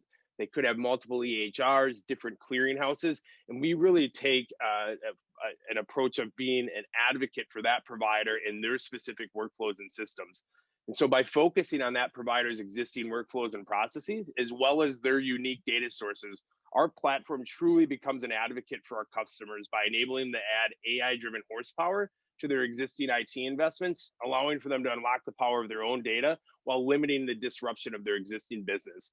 This is critical, particularly on the administrative side, because by limiting the IT disruption, we really create a unique advantage in the market because rightfully so, clinical side is always going to get the first crack at the IT resources. So we really need to be as IT light as possible while maximizing those integrations and data-driven insights. In terms of traction, we're currently working with 3 multi-billion-dollar health systems, building out Epic and Cerner integrations. And we also have an existing smaller regional health system on the Allscripts platform. And again, in production through our revenue cycle management partners, our platform has scored over 4 million patients and $3 billion. And lastly, from a team perspective, our team is really made up, and I'm very fortunate to have them on board from industry veterans. Our head of analytics is the former VP of Insurance Claims Analytics at LexisNexis. Our CIO is a former platform architect from LexisNexis, and our COO is a former CEO of a company that was acquired by LexisNexis. And historically, our team has raised about $4.5 million in venture capital. Our most recent round was closed in August of this year. We're really poised for a high growth and exciting 2021. Questions, Sam? Awesome. Thank you so much, Justin. Great presentation. We now have 5 minutes for the judges to ask questions. I have a question. It's more tactical, Justin. Great presentation and absolute need. And I think this impacts everyone, right? The patients, because they don't, it just delays their billing and whatnot, and then they don't know what they're really on the hook for. Can you talk a little, just very briefly, about the implementation and how that works with the organizations? Yep, definitely. The stage where we're at, Kathleen, is we really do, we build a pilot and assessment by getting a historical dump of data from the providers themselves, 2 years of historical data. We map their work queues. We build a model on the training set, run it against the validation set, say, look, here's how we think the model would perform. Here's how we think we would map into your existing work queues. And then really right now our integrations are all SFTP file driven because it's off 835, 837. So those files are already being transferred. We are starting to explore more API level integrations, but again, keeping it as IT light as possible. SFTP file transfer is really what's getting us off the ground as quickly as possible. Thank you. Hi, Justin, this is Jenna. Thanks so much. I'm really excited about this opportunity. I feel like I just want to take all of these solutions and work with all of you. So I'm wondering about, you say you're not interrupting workflow. Tell me how you're accessing that data about workflows. Yep, definitely. So right now, like in the use case of Epic, we're getting that data pulled from Report Builder on a daily basis. And that's really what happened within the claim, the adjudication process. And candidly, that's where we're the farthest along in integrations. And so daily activity about which teams touched which claims, why did they touch them, what was the work activity, we get that pulled out on a nightly basis. And then we're getting daily, nightly dumps of both 837 and 835, marrying all that data up, and then building predicted rank ordered score lists of which claims should then be put in what order back into what existing work queues. So the end user, you have 100 billers that are following up on a daily basis. They really don't know that SIFT exists because we're just changing the order in which they're working these claims. Management has access to high level reporting around cost to collect, touches, resubmissions, denial trends, but the end user is still showing up. They've got their 2 screens. It's not disrupting their workflow as it exists today because those files are already moving, as you know, from 835, 837 on a daily basis. We're just reordering the order in which they work them. That's great. Thank you. Thank you for the question. Just the last question. Have you considered to add some communication that's not just financially based with the patients, and that way increase engagement and be more friendly and add more value? Yeah, definitely. Right now, candidly, and great question, we're all on the back end, right? So it's 835, 837, payer adjudication has taken place. Now you've got patient responsibility. We do have providers that we're working on integrations with, where as soon as scheduling and tying this in with price transparency laws, they will then be able to have a conversation with around a patient saying, here's the procedure you think we have taking place. Here's our best estimate of what that's going to cost. And you qualify for a 12-month payment plan of $400 a month. Would you like to set that payment plan up today? So we definitely think, to your point, around a patient experience perspective, you definitely need to tie that into, okay, here's the clinical expectations, what's going to happen with your care.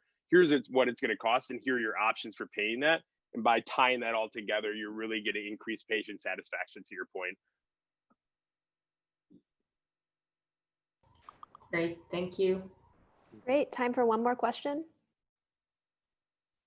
Yeah, so again, very nice presentation. Thank you. And it's kind of when we look at our roadmap, I talk a lot about how important using AI and ML is in the financial aspect, right? Because there's a lot of insights you can gain. So this is right up what we're looking at as a company. So I guess the question for you is, you said the integration of work queues. I understand they're FTP files, but so in each EHR, everybody has work queues and they do denials. They work denials already. So you're injecting. So how is that integrated into a current queue? So let's just look at a denial queue for a Blue Cross Blue Shield, for example, queue.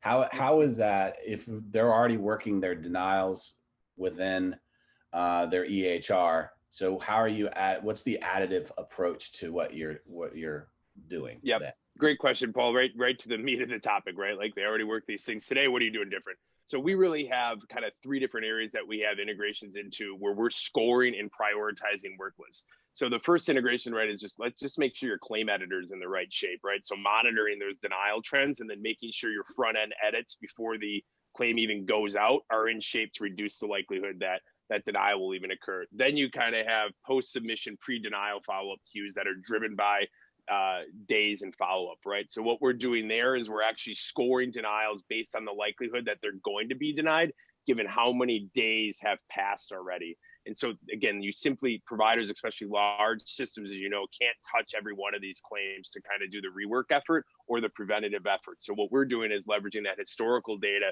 to inject a rank ordered list where a score of 1,000, this is likely to be denied. You should follow up now. Or it's already been denied and you're in that Blue Cross Blue Shield. Score of 1,000 means you have a very high probability of overturning this denial. Work it right away. Bottom of that list on that day, you've got 200 denials to work and you can only work 50 today. Bottom of that list is a 10. You're never going to overturn that denial to ever extract payment. I mean, touch it if you need to, or send it offshore, or try to look at RPA to kind of automate the resubmission of that. But no matter what you do, those low scoring denials, you're never going to overturn. So it's about injecting into that existing work queue those scores, which is how the list is sorted on. High scores are the ones that, given your historical data, the machine learning is saying, you can overturn this one, work it first. Bottom, you're never overturning that thing. Got it. So essentially you are informing that work queue. You are creating. Exactly right. Got it. We're not there to replace it, right? We're just rejiggering how it gets worked because, as you know, there's already too many claims in those queues. Sure. They need pointers to tell them which ones to work and why to work them. Perfect. Thank you. Thank you. Great. Thank you so much, Justin. And thank you, panelists, for your questions. Thanks, everyone. All right, next up we have Wellsheet. So Craig, whenever you're ready, feel free to share your screen and we can see it. Great. Hi, everyone. My name is Craig Lamoli, and I'm excited to present Wellsheet to you today. Wellsheet is a predictive clinical workflow platform that radically improves clinician efficiency. We have distribution partnerships with the major electronic health record vendors whose clients represent over 85% of the large health system market. We are venture funded with our Series A round closing earlier this year, and our existing clients include over 40 hospitals with some examples listed here. I founded Wellsheet after working at IBM in their Watson Health division, where I gained an appreciation for the immense frustration that physicians faced with existing technologies, especially electronic health record systems. I dropped out of Wharton to start Wellsheet in 2016 and teamed up with experts like John Paul, our CTO out of Amazon and Betterment, and Dr. Fred Lindberg, a rare MD, PhD engineer out of Flatiron Health. Our advisors include thought leaders like Dr. Christine Castle, who served in the Obama administration, John Glasser, the former CIO of Partners Healthcare, and most recently SVP of Population Health at Cerner, and Georgia Papathomas, who was the CIO of Janssen Pharmaceuticals and SVP of Data Science at Johnson & Johnson. The problem we're solving is that EHR design flaws impede clinical workflow and obscure important clinical information for treatment decisions, costing our healthcare system billions of dollars each year. Our mission is to transform the way that clinicians access clinical information to radically improve the provider experience and health system efficiency. We achieve this vision by partnering directly with the EHR vendors and embedding our technology within theirs through Smart on Fire protocols. With this seamless integration, we have access to all of the patient information in the chart that we run through our patent pending predictive models to surface the most relevant clinical content and decision support resources to the clinician. Our primary partners to date are Epic and Cerner, but we're excited about the opportunity to work with Allscripts moving forward. In this screenshot of Wellsheet, you can see a set of conditions across the top here that Wellsheet has predicted are relevant for this clinician's use. This is based on the clinician's specialty, role, practice patterns, and how they've interacted with Wellsheet previously. All of the information below these conditions is prioritized for the clinical context that you select.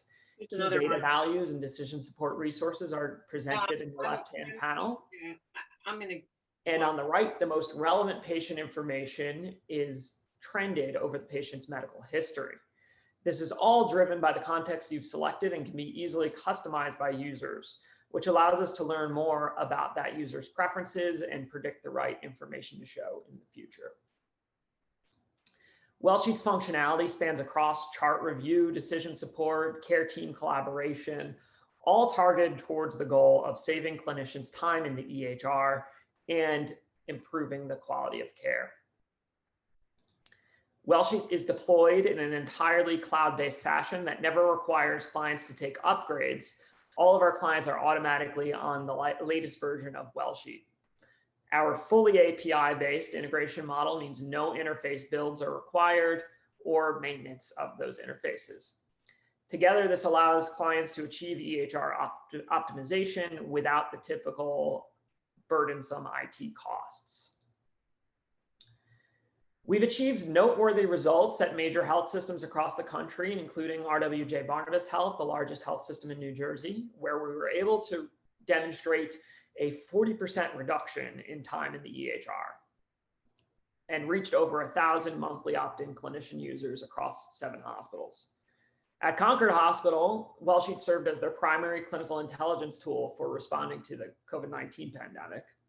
And we recently went live with Penn Medicine in an extraordinarily short amount of time as a result of our Fire API-based integration model, less than 30 days from kickoff to production for an Epic integrated solution. Digging into our results at RWJBarnabas Health, the time savings of implementing Wellsheet's predictive workflow system amounted to almost 2 hours a day back for clinicians to spend more time with patients. Further, our qualitative survey showed a very significant increase in satisfaction and perceived quality of care.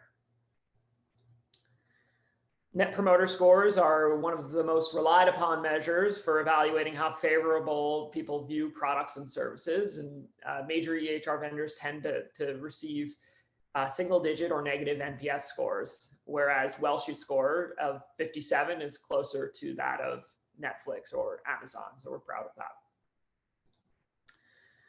Finally, Wellsheet's proprietary predictive models are even more powerful when applied across multiple sources. And we are working with the largest payer in New Jersey to deliver insights into the clinician workflow around key quality metrics. This will allow us to incorporate payer integrated claims and clinical data into the clinician workflow when relevant to allow clinicians to have a more complete picture of a patient's medical history. Thank you. And please reach out with any questions you have. Awesome.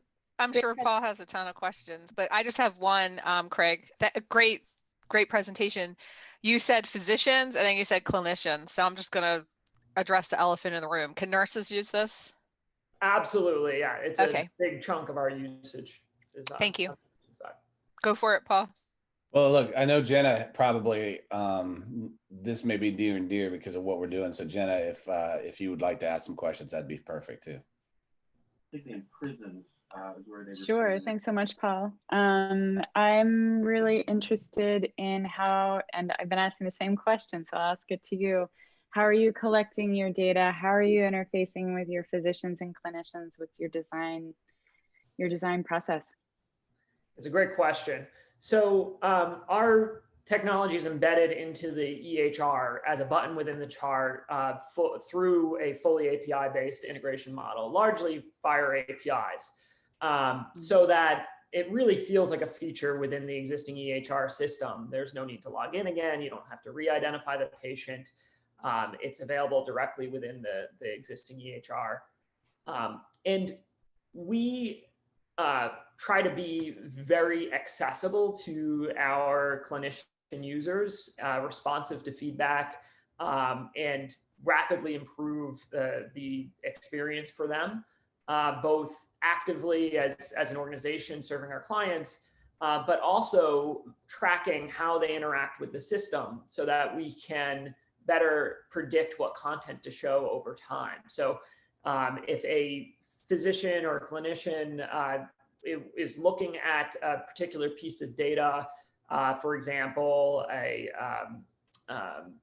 ejection fraction for a patient with congestive heart failure, we know in the future to show that by default to a different clinician looking at a similar clinical context. Okay, great. Thank you. On to you, Paul. Yeah, so quickly, the time savings is based upon showing the most relevant information and then learning over time what that relevant information is for that clinician, so they're not spending time looking for it in the EHR. Is that summary?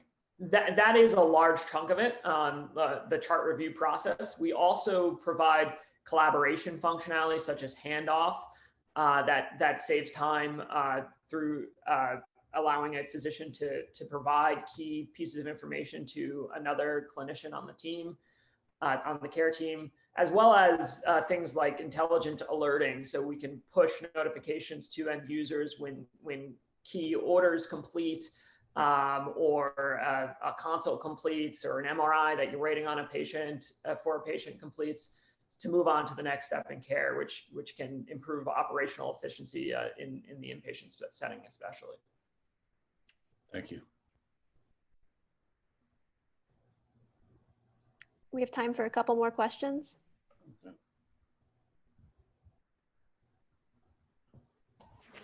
Just a technical question on my end. What's your integration capabilities with homegrown EHRs and other languages? Yeah, at this stage, we are only able to support integrations with EHR systems that have robust API capabilities. And largely, our data models are based around the FHIR standard. So to the extent that an EHR that's homegrown supports that standard, that could be something we could do. But that's important to us to maintain a level of consistency across our integrations that allows us to really implement this at the rapid pace that we're able to do. And at this stage, we've only supported English, but we're open to other languages as well. And then FHIR is read capabilities, not write. That's right. We do also, for each of our vendor partners, support a subset of our API-based integration is proprietary. So the core data that we're extracting from the system is largely FHIR-based, but most of our write-back functionality is driven off of the proprietary APIs that each of the vendors supports. And then what are you writing back exactly? That's, I guess, is my question. What are you writing back to the EHR? So we've done things like write back simple orders. For example, we were able to identify patients that met criteria for transcatheter aortic valve replacement, TAVR, which is a life-saving procedure that oftentimes physicians have to read through echocardiogram reports to understand that patient's clinical values to make a determination about whether they're a candidate. So by highlighting that content at the top level for the physician directly in the chart, aligned with the clinical practice guidelines, and then allowing the user to submit an order in Wellsheet that flows back into the EHR to kick off a consult to further evaluate a patient for a procedure like that. It both saves the physician time and improves on the whole the quality of care that's delivered to patients. That was very pertinent information. Thank you. Just one last question, and I may have missed this, but isn't it more biased toward primary care rather than intensive care units, for instance? It's our functionality spans across multiple care settings. The largest amount of usage to date for us has been actually on the inpatient side, although ambulatory settings are increasingly adopting the product across our deployment sites. So it's fully supported across multiple settings at this stage.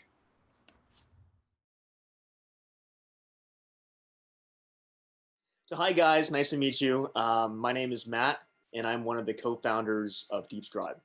And at DeepScribe, our mission is to bring the joy of care back to medicine. So I want to start off today by introducing you to one of our early customers, Mark. Mark is a 61-year-old primary care physician who has been practicing medicine for over 30 years.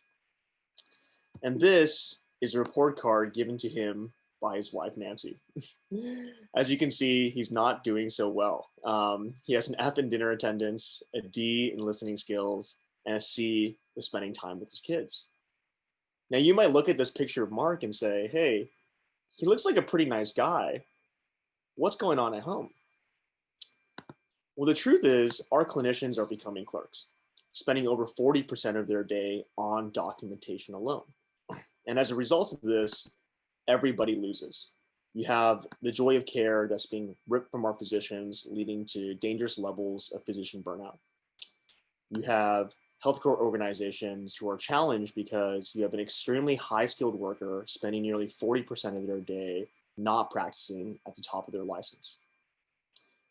And finally, you have patients that are unsatisfied, leaving them with only about 1.5 minutes of direct physician face time in the average visit. This is why we created DeepScribe. So after our team spent around 1.5 years doing research and development at the Berkeley AI Research Lab, we have developed a fully ambient AI-powered medical scribe that can produce comprehensive clinical documentation right into the EHR simply by listening to the natural patient conversation. So this is not a new problem. Right? Around 80% of doctors today use some sort of dictation tool. Most physicians use transcription or dictation because these tools are extremely accessible. But these tools tend to be pretty ineffective as they really just lift the burden of typing and not the burden of the documentation itself, right? You're just trading a keyboard for a microphone. And then you have around 10% of clinicians who are using human or virtual medical scribes. And they love these solutions, but these solutions are often inaccessible because of their prohibitive price point. So scribes can cost anywhere from $20,000 to $50,000 per scribe per year just to have someone follow them around and writing their notes for them. And then you have this new category of AI medical voice assistants. But when you look at these tools, they tend to be really problematic as they require the physician to augment their workflow to accommodate for the technology. So the difference in DeepScribe is that we truly offer the experience of having a human medical scribe, but we do so at the accessibility and the scalability of a tech-enabled dictation tool.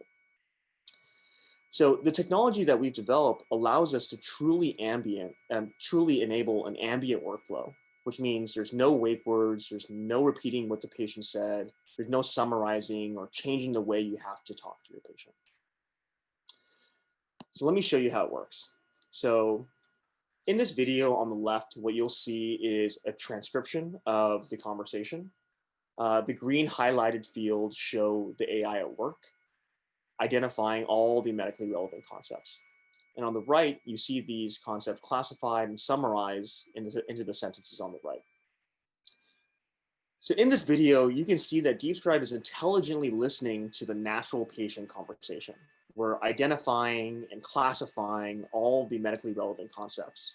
And then we're summarizing these concepts into sentences that the physician would have otherwise written, which is exactly what a human scribe would do. So with its differentiated product, we've been able to show differentiated results, right? So with DeepScribe, we've been able to save clinicians on average around 3 hours per day. And our clinicians, some of them are using this to see more patients. Some of our clinicians are seeing up to 5 additional patients per week, some even more. While others are using this time to simply spend on life. So one of my proudest moments at DeepScribe was when Mark's wife, Nancy, actually sent us this thank you card, thanking us for restoring the balance in Mark's life. So now, you guessed it, his report card looks pretty good now. So we've been able to bring this value to over 300 clinicians all over the United States, ranging from large healthcare systems to small private practices in a variety of different specialties. And we've also been able to demonstrate that patients trust this technology with over a 98% patient engagement rate. Today, we're currently processing and helping document over 10,000 real live patient conversations every single week. But this is only the beginning, right? So with our technology, we, for the first time ever, are able to ambiently structure unstructured data at the point of care, opening up an entire world of possibilities across the healthcare continuum. So we believe that our technology is the foundation for the tech stack of the future of medicine. Because although today amazing work is being done to analyze and form actionable insights from the data being inputted by our clinicians into the EHR, in AI, we have the saying where you have garbage in, garbage out. Bad data leads to bad models. And without the ability to eliminate the burden of documentation and completely reimagine the interface that clinicians are entering this data into the EHR, we may never be able to realize the potential of all this amazing work that's being done. So who are we? So we are a team of deep technologists from some of the top AI labs in the world, working with experienced clinicians and healthcare executives from some of the top healthcare institutions in the world. And we've all come together to bring the joy of care back to medicine. So if you'd like to learn more, you can reach out to me and my co-founders at founders@deepscribe.tech, or you can visit our website at deepscribe.ai. So thank you for your time, and let me know if you guys have any questions. Great job, Matt. We now have 5 minutes for questions from the judges. Thank you so much, Matt. This is Jenna. I guess the biggest thing that I'm super excited about what you're working on, and this is going to change all of our lives for sure. Can you talk to us about privacy and security? That's the big thing that's coming to mind. Absolutely. So the first thing is consent.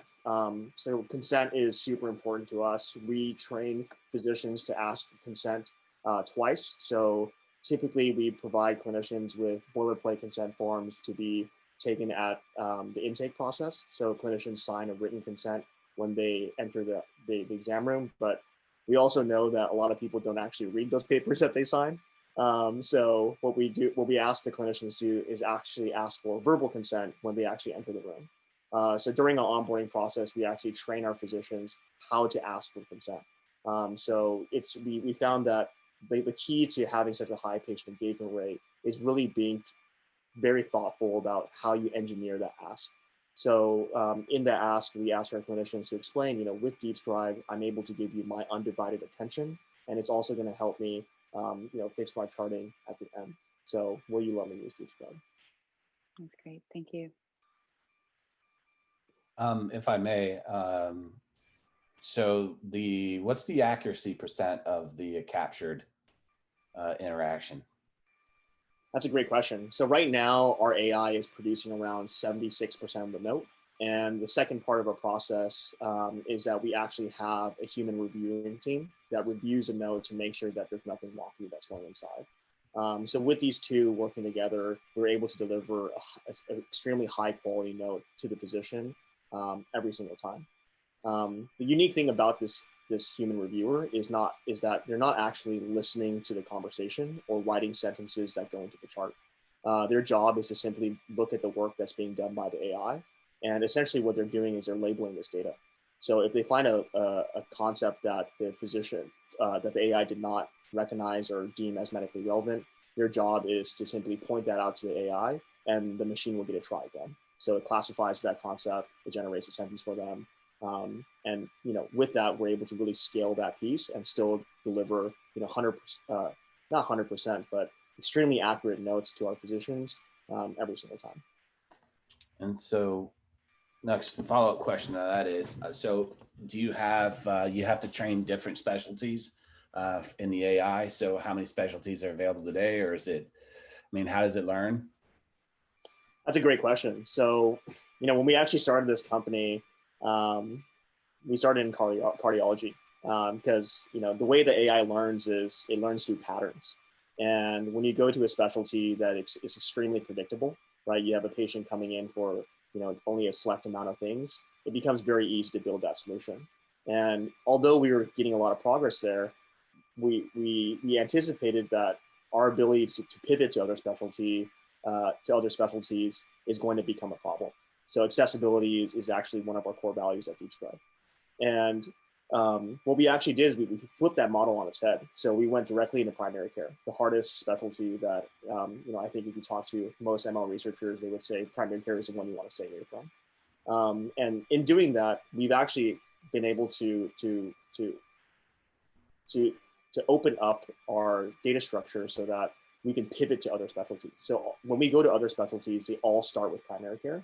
And then we're able to layer on different templates, layer on different features on that initial model in order to cater to the other specialties. So today we're operating in around 15 different specialties, everywhere from orthopedics to behavioral health. Thank you. Hi, Matt. Good stuff. What about like pediatrics, if there, or even when there's a family member in the room with the provider? Are you able to do multiple voice recognition so that it's not, or be able to collate that into some format? And then does the provider have the opportunity to do editing if there's something maybe that was missed or miscommunicated? Those are great questions, Kathleen. Yeah, so the first question is absolutely. So today we've only tested it up to 8 speakers. I think we can go more, but we haven't really tested it beyond that. So the only issue is that all people in the room need to be talking about the same patient. So we've had experience, for example, in home care or like geriatrics, where you have 2 people in the room saying, "Hey, like this is the medications I'm taking. These are the medications I'm taking." They're trying to kind of do a double whammy inside the exam room, and the AI thinks that that's one patient, and it kind of screws up the note. But as long as you're talking about the same patient, it works really well. And this also works for translators as well. So say you have somebody that doesn't speak English, and then you have a translator in the room. We're basically taking what the translator is saying as what the patient is saying. Thank you. Yeah. Matt, I want to pass it on to Lito. Okay. Go ahead. Yeah, mine will be short because as usual, Paul stole my question. All right. And I'm super impressed that you chose primary care because Nuance, for instance, I think are focused mainly around orthopedics. and the fact that you have the capability to process context that's not around a certain specialty is very powerful. Again, I'm curious about the language, but if you were able to do your magic on primary care, maybe there is an hope and you can do your magic with Hebrew. But we're definitely looking for partners who will be open to consider other languages. Yeah, absolutely. So, other languages is definitely something that we've looked into. We've looked into Spanish, Japanese, but I'll be the first to say I don't speak any of those languages. And it's very difficult to build a natural language processing algorithm for a language you don't speak. But that being said, accessibility is one of our core values at DeepScribe. And, our plan is to, apply our technology and our technical know-how to whatever language would actually benefit from using DeepScribe. So, if we partner and, you have resources on your side that can help us either teach us Hebrew or teach us the different nuances of the language, we'd be more than happy to kind of go down that path and explore the possibilities there. Perfect, thank you. One last question. How do you deal with accents?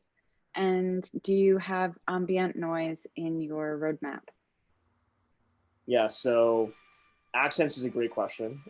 So we actually perform much better with accents than a standard dictation or transcription tool.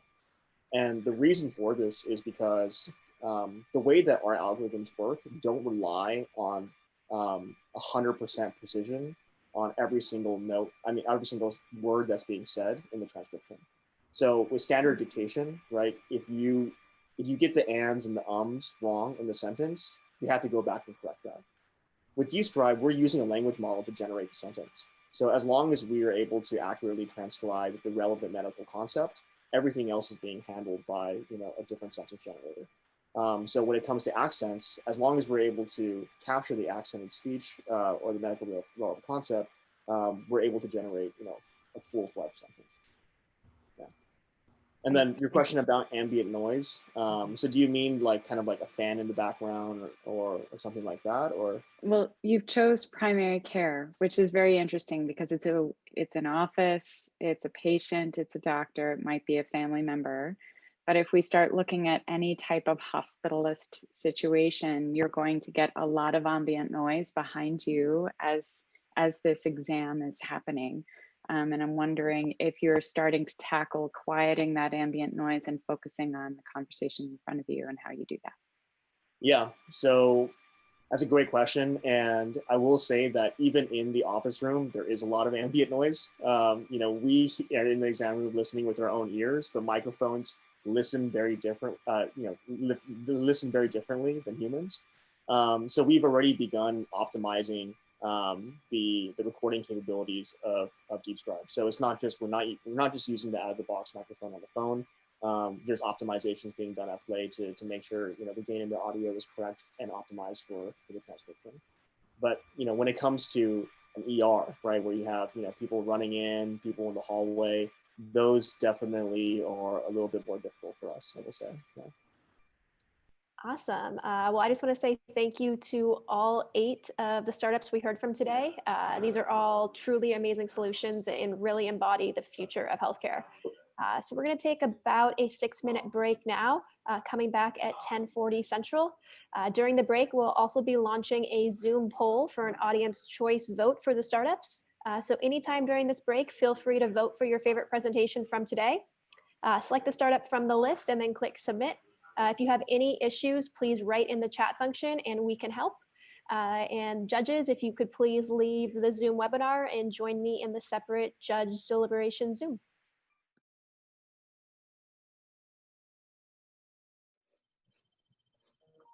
All right, so as I mentioned, we have Dr. Michael Oppenheim here today to give us a presentation discussing health information technology priorities during and after COVID-19 from the perspective of Northwell Health.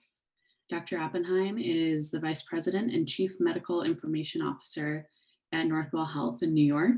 There he is responsible for overseeing the clinical aspects of information technology deployment and optimization, as well as aligning health information technology efforts with health system strategic clinical initiatives and priorities, including interoperability, clinical analytics, artificial intelligence, machine learning, and technology innovation to support the clinical experience in population health. Dr. Oppenheim was recently inducted as one of the inaugural fellows of the American Medical Informatics Association, and he continues to practice in infectious diseases at North Shore University Hospital at Manhasset.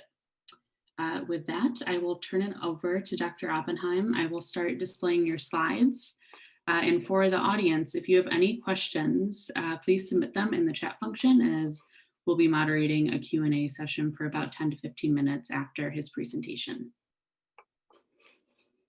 Good morning, everyone. It's a pleasure to be able to join you virtually, even though we can't be together in person these days.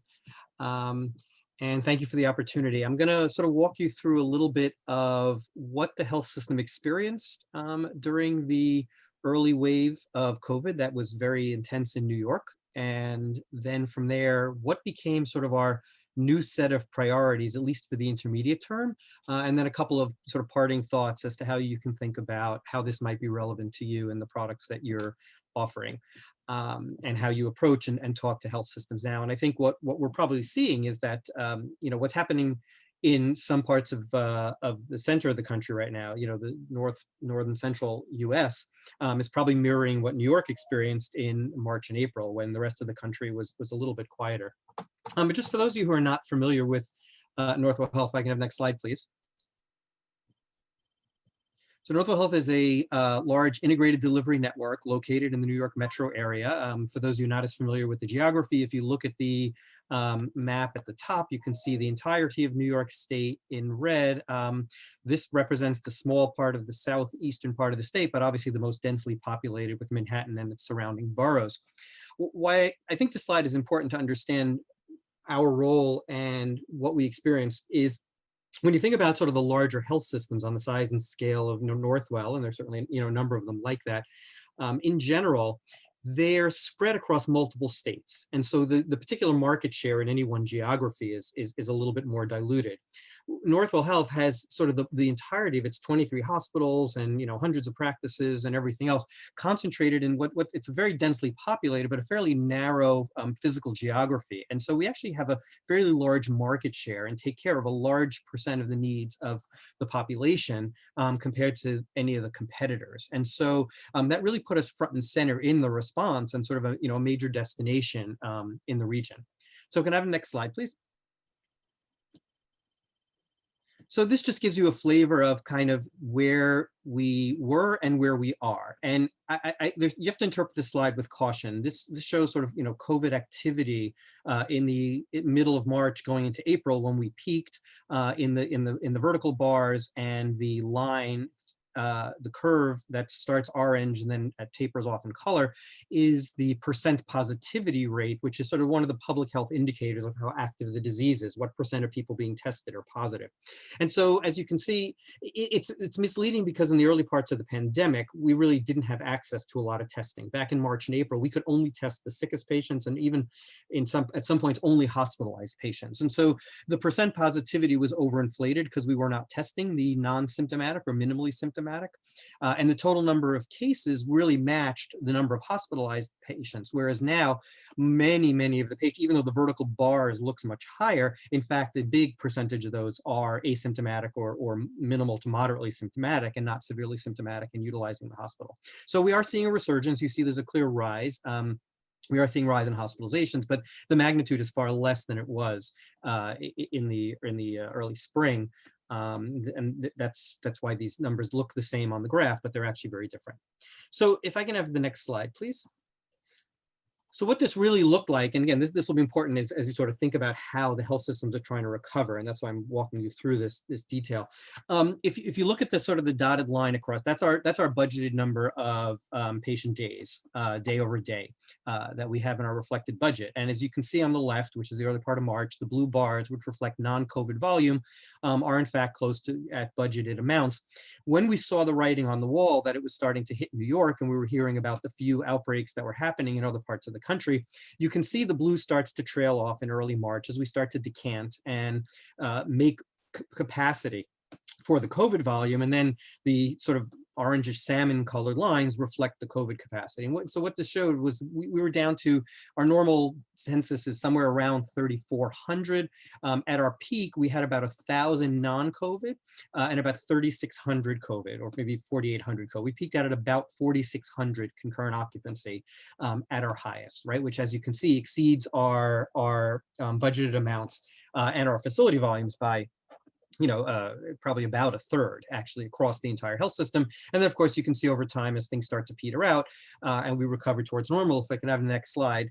But what's interesting is that, and again, this becomes an important strategic driver, is that if you look at the dotted lines for the volumes, we did not fully recover. Even in the summertime, when you look back in sort of the July timeframe, we are not at where we expect it to be. We're not at our historic levels. And again, this reflects sort of a population that becomes a little bit afraid to come to the hospital, even when disease activity is lower.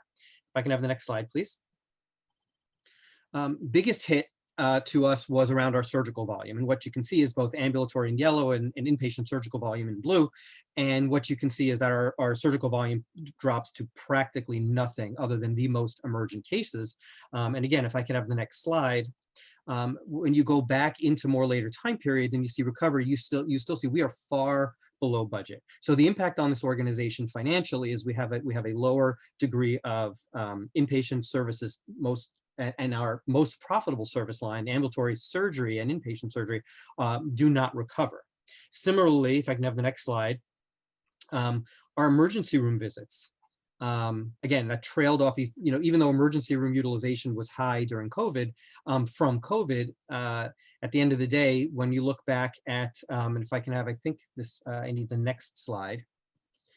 Even when we come back into the summer months and times when COVID activity is at a minimal and we're running at about 0.5% positivity in an inpatient census of maybe 80 COVID patients at a time across our full breadth of hospitals, patients are just not wanting to come back to the emergency room.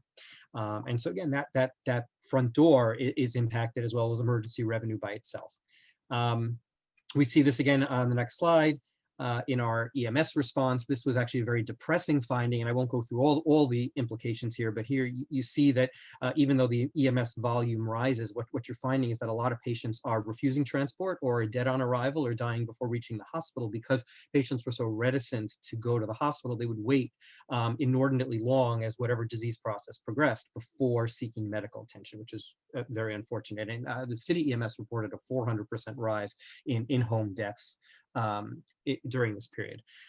If I can have the next slide, obviously ambulatory volume, most ambulatory work shut down. We weren't seeing patients. What we are reflecting here is you see the different shades of green reflect telehealth volume, and you see the attempt to recover some of the ambulatory volume and to be able to provide services for patients, and with the green bars. But even with that, the volume does not approximate near our anticipated volumes, and that is a combination of both, patients sort of hunkering down and avoiding certainly elective visits or routine follow-ups, but also the need to pull a lot of our ambulatory staff to cover the excess. Remember, we were covering about 1,000 excess beds across our hospitals, and we needed, physicians to cover that. So many ambulatory physicians were converted to inpatient physicians. The next slide is the only sort of happy story from a recovery perspective, where you see that ambulatory volumes have more than recovered, and we're seeing a lot more ambulatory volume than actually anticipated. What I think is also very interesting about this slide is I think you've probably all seen in the trade press and maybe even some academic articles, this victory for telehealth and how telehealth will be the wave of the future, and the in-person physician office is dead and is not the wave, is not how things are going to go forth. And what you can see here, which is very interesting, is that is in fact not the case, right? To see even now that we were fully ramped up to provide telehealth services, a very small fraction of providers and patients are opting for telehealth services, even though it's now readily available. So if I can have the next slide, please. And this one, I'll tell you, it's to build. So if I can have the first build, so what were the things that we had to do to get through the time period? So the most important thing is situational awareness, right? How do we enable our emergency operations to understand supply and demand and the equipment and services that are needed everywhere? Next build, please. Managing for capacity, right? We had to build out non-clinical space into clinical space. We created pop-up locations. I'll show you a picture of some of our tents in order to manage the volume. And we had to load balance, because if you had a hospital that had opportunities for an ICU bed and another one that only had med-surg beds and was filling, you'd move them from the med-surg beds to an ICU at another facility. So we did a lot of load balancing. I'll talk a little more about that. Next, please. We had to move to very efficient care models. Physicians were taking care of a lot more patients. They could not be spending lots of time in the room with the patients because of the personal risk. And so how did we streamline a lot of the administrative processes to allow pure focus on patient care, optimizing beds and resources, and ignoring a lot of the regulatory, administrative, and extraneous documentation burden that normally goes along with inpatient care? I alluded to this, if I can have the next build, staff and patient safety, right? How do we maintain the patient safety and monitoring, but still not require our staff to be exposed to patients who are highly infectious any more than they have to? Next slide. And again, as I mentioned, our ambulatory operations were practically shut down. So how do we maintain interactions with our patients despite increasing scale of course? People want information, they need to access services, they don't necessarily want to come in for visits. So how do we come up with creative and technological ways to maintain engagement even though we don't have our offices running full staff and our call centers are being overwhelmed? Next two, please. And then it's about, how do we get knowledge to, the data and information on COVID was changing rapidly. And how do we push the most important, best information to our clinicians around new protocols, around clinical trials that are available? Because back then, most of the drugs that we're using routinely today were either untested or not even available outside of clinical trials. And so how do we use that the electronic systems to make sure that people are aware of what the best protocols are, what the available trials are, and how do we use the information we're gathering to inform about that? For the sake of time, we're going to move through the next slide really quick, the next couple of slides really quickly. If I can have the build on this, please. If you can click again, right? So I mentioned situational awareness. We had to crash build a data mart that was leveraged for enterprise and facility level dashboards. We built these network in a bag setups so that as people were creating surge, we could rapidly get them ready from a technology standpoint. I can go to the next slide. Some of you may remember the old show from the 60s and 70s, MASH. Well, these were real tents that we built, and actually they're back in use again. We didn't take them down after the first wave, knowing we'd be using them again. We can actually skip the next couple of slides. If you can jump to slide 19, just for the sake of time. If I can have the build on this. One of the things that we did, we began escalating the use of our AI and predictive modeling capabilities.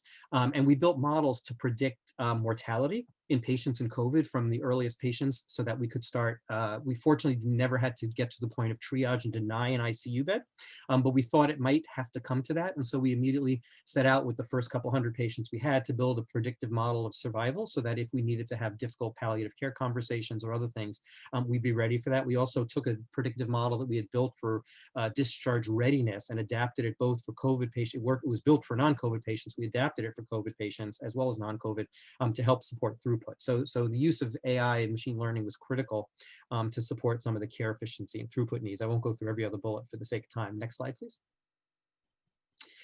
Staff and patient safety was where technology and technology innovation actually became the most front and center, because we had to rapidly deploy two-way audio-visual communication systems that would allow staff members to communicate with each other. If some were in full PPE in a room and the door is closed and they have to be able to communicate out, we want to be able to build video surveillance into the rooms, including night vision capabilities to be able to monitor our patients without having to be in the room. And also we just began very limited pilots, although now in the second wave, we're doing them much more extensively, to be able to start using wireless vital sign monitoring or sensor-based and continuous vital sign monitoring in order to be able to monitor our patients when they were in closed rooms with doors closed. Remember, our classic isolation rooms have windows and other ways to visualize patients. We were using now almost every hospital room, or 2/3 of our hospital rooms became isolation rooms, and they have opaque doors.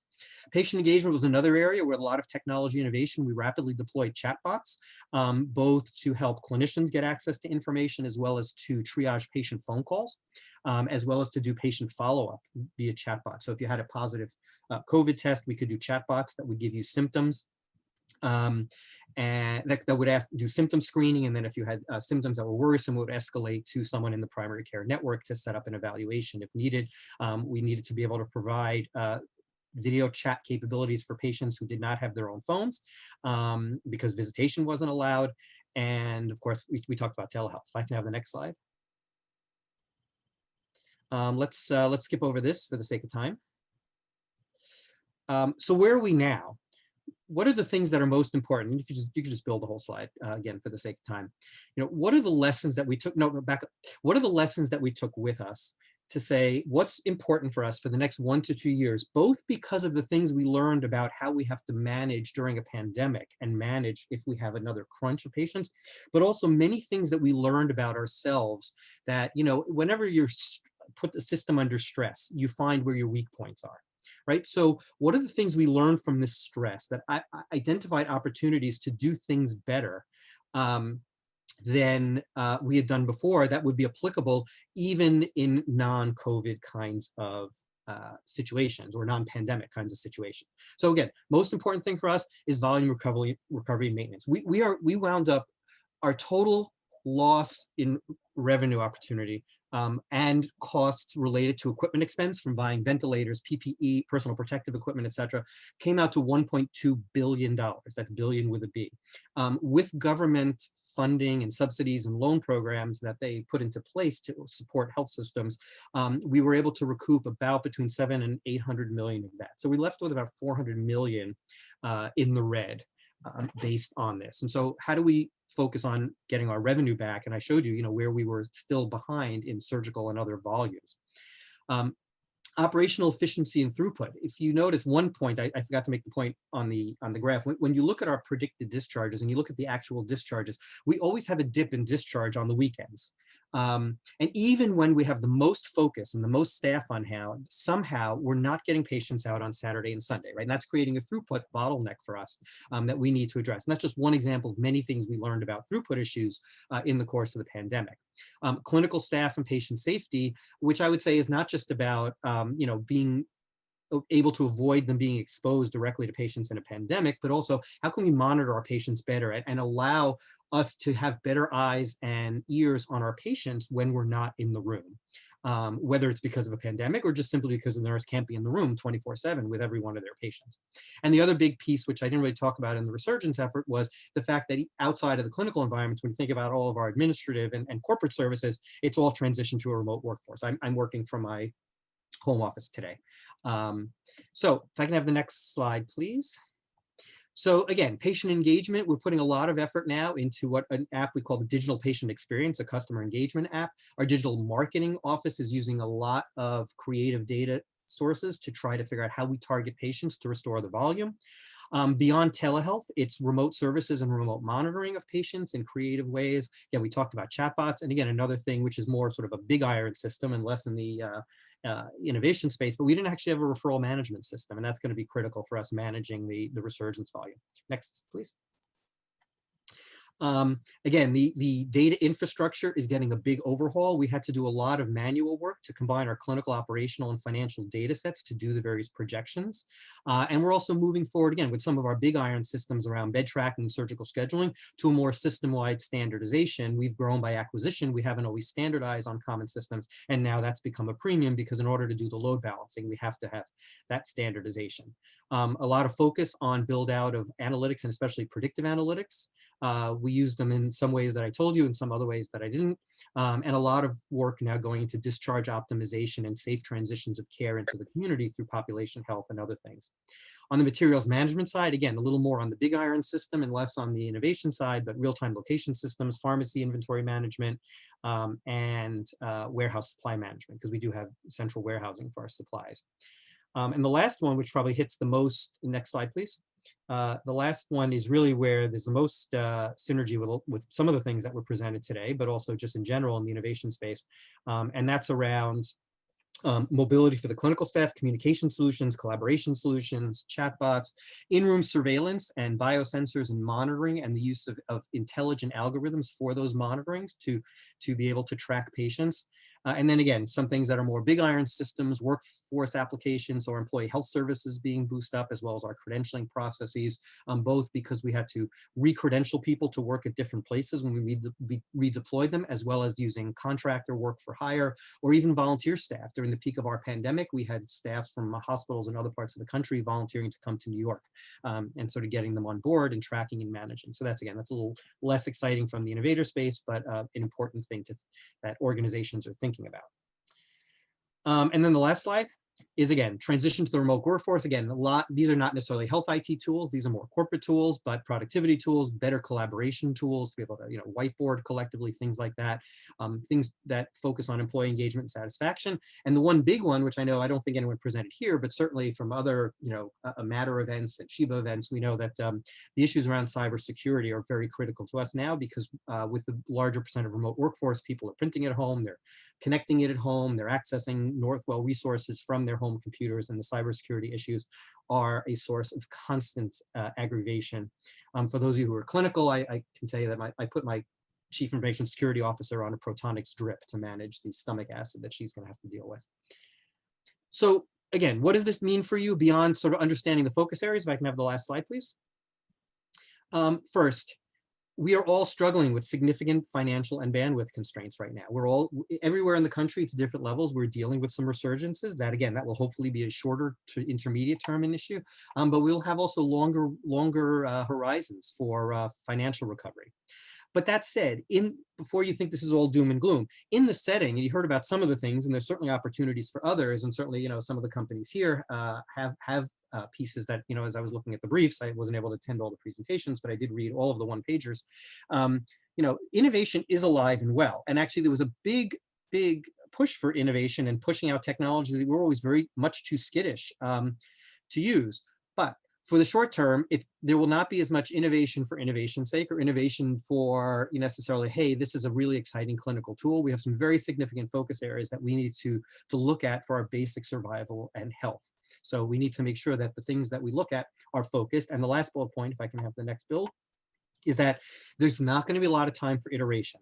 Right. So if you've heard me speak previously at other events, you've heard me talk about how we want to get in bed with you and how we want to design this with you, and don't come in thinking you have a fully baked solution. You don't really understand us as well as we understand us. Spend the time with us. And I've preached that message, I think, at many events that you might have heard me speak at. I'm switching my message for the short term. Right. We don't have a lot of time for iteration. Right. Come to us with things that you feel are baked, that you feel are ready to go. Obviously, we'll need to figure out if that's true or not, but we're a little less ready for that early, hey, let's plan this out together. We don't have a lot of time for that right now, because we have other very urgent things we have to focus on, and not a lot of bandwidth for the more sort of, forward-thinking creative projects, at least, I would say for, probably 12 to 18 months.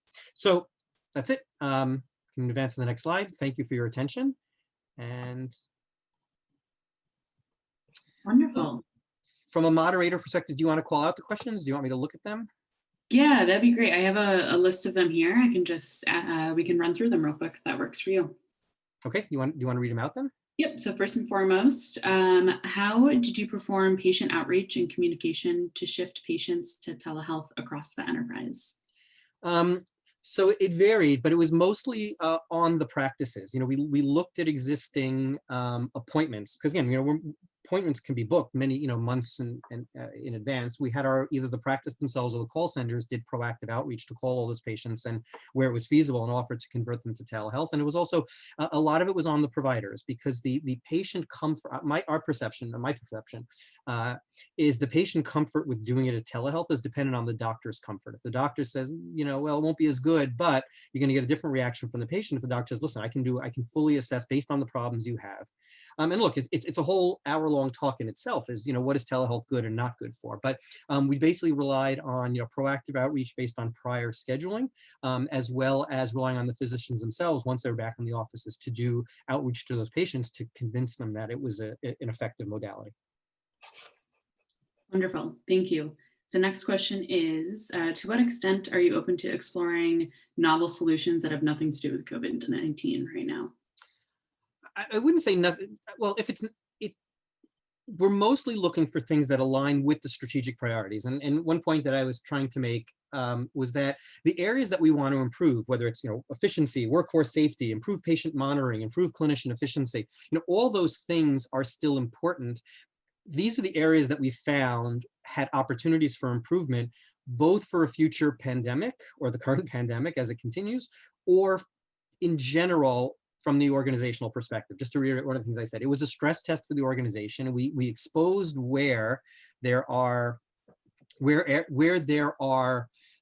weak points. Now, those weak points are not just COVID weak points, they're weak points in our discharge, in our throughput, in clinician efficiency, whatever they are. And so the solutions that address those bullet point areas that I talked about, if they're going to make us more, if they're going to bring us improvement in one of those areas, that is welcome, even if it's not specifically for COVID.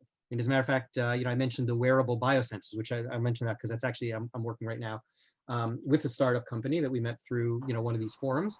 It's an Israeli company that makes a biosensor, and we're piloting it for non-COVID patients with the goal that, we've learned about the opportunities associated with improved monitoring that are relevant not only for the COVID population. Wonderful, thank you. The next audience question is, what have you learned during this pandemic that you anticipate will shape what the post-pandemic world will look like at Northwell?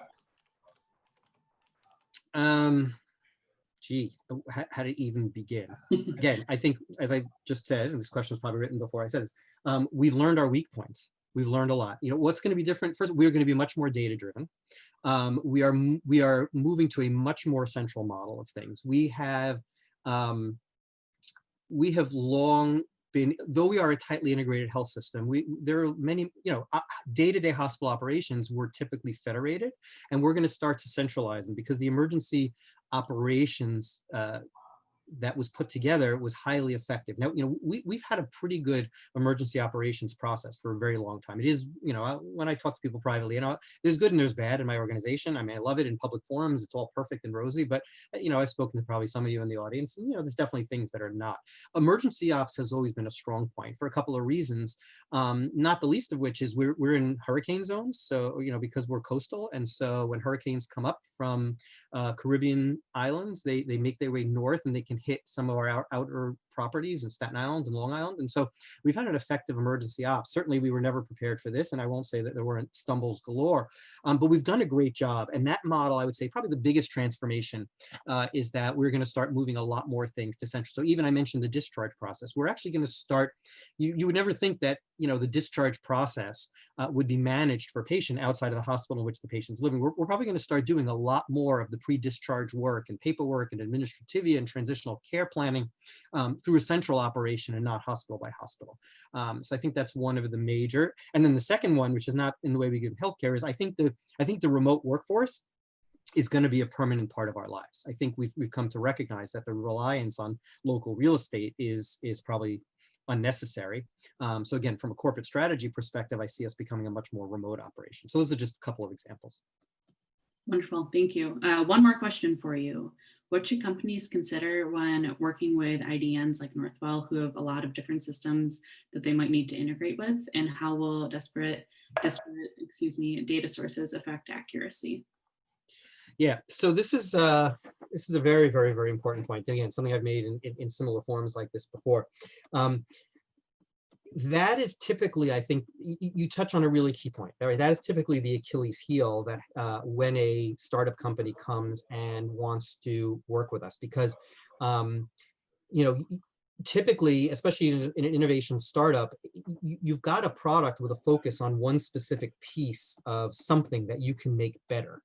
And often either have not tackled or sometimes forgive me, even fail to recognize that the problem that you're solving is part of a much, much larger continuum of a process.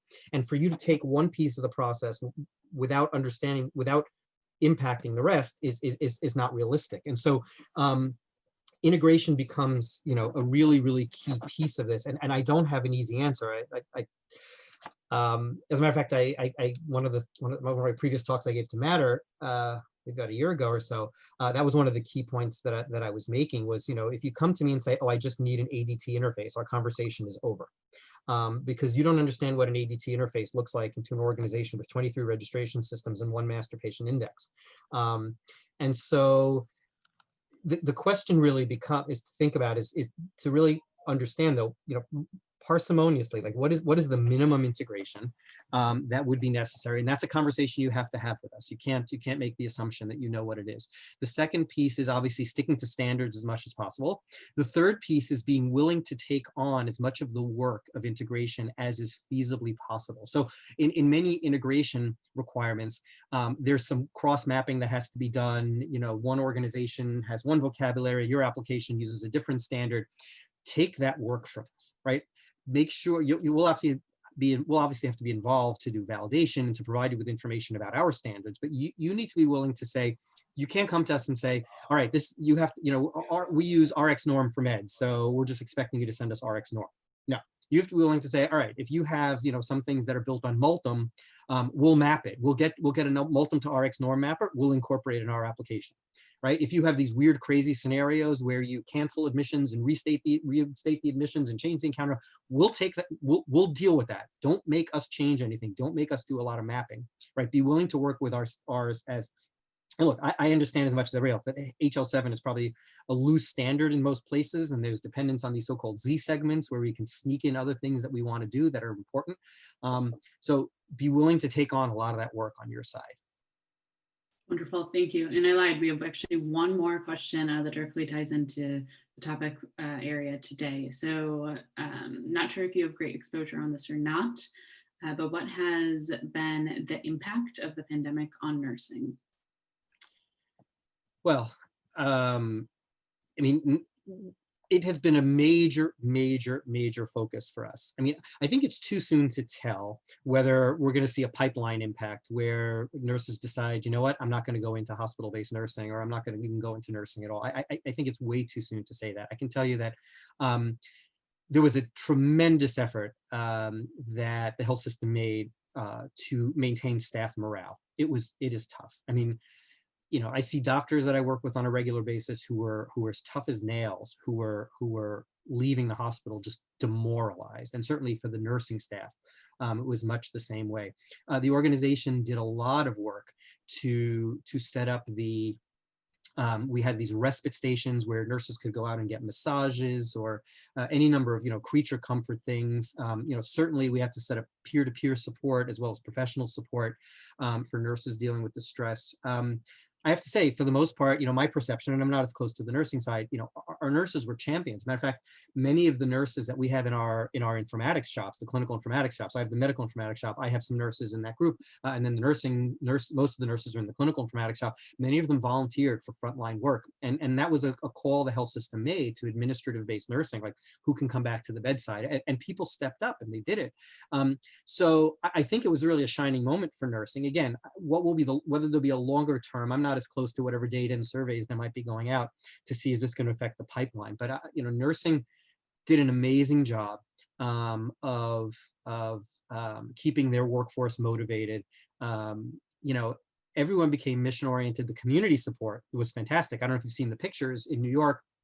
We had some hospitals that at 7 o'clock, which is change of shift, or between 7 and 8, when the nurses leave and nurses come in, I'm sorry, I'm even getting teary thinking about it. Emergency vehicles from the community came to the hospital, and emergency workers, firemen, whatever, to cheer the staff.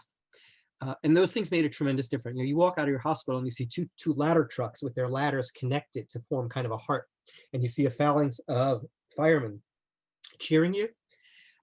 It helps you feel you're part of a bigger mission, and that was really helpful. Thank you so much, Dr. Oppenheim. We really appreciate your time, expertise, and your work, especially during this pandemic. So thank you very much for joining us. Awesome. Thanks so much, Casey. And thank you, Dr. Oppenheim. And I want to thank you all for joining us for an amazing event. I want to start by thanking our judges as well. Jenna, Paul, Kathleen, Lital, thank you for spending your morning or afternoon with us and really asking engaging questions of the startups that we're presenting. Next, I want to thank all of the amazing participating startups. We are blown away by all 8 of you. Each solution is an amazing advancement in healthcare and health tech. And thank you to Tina and Dr. Oppenheim for the amazing presentations. We are so thrilled to have both of you with us today. Like I mentioned, all 8 presentations were innovative and creative in their approach to creating the EHR of the future. The deliberation was so close because of the high level of startups we had. The judges scored each startup on clarity of problem, quality and feasibility of the proposed solution, what differentiates the solution from others out there solving similar problems, how capable the team would be, does the solution have the potential to broadly scale, and then any awards or industry recognition as well. The winner and runner-up will each receive a prize package with a value of more than $7,000. This includes a Microsoft Surface Go tablet, a free year in the ARC Innovation Sandbox, a free year of the Allscripts Developer Program, and more. We are delighted to also announce that the first place team will be invited to participate in Microsoft's Partner Plays webinar about this event. So as I announce your company, feel free to turn on your video so the audience can see you. But first, we wanted to give a shout out to the company who was voted on by the audience as their favorite from today.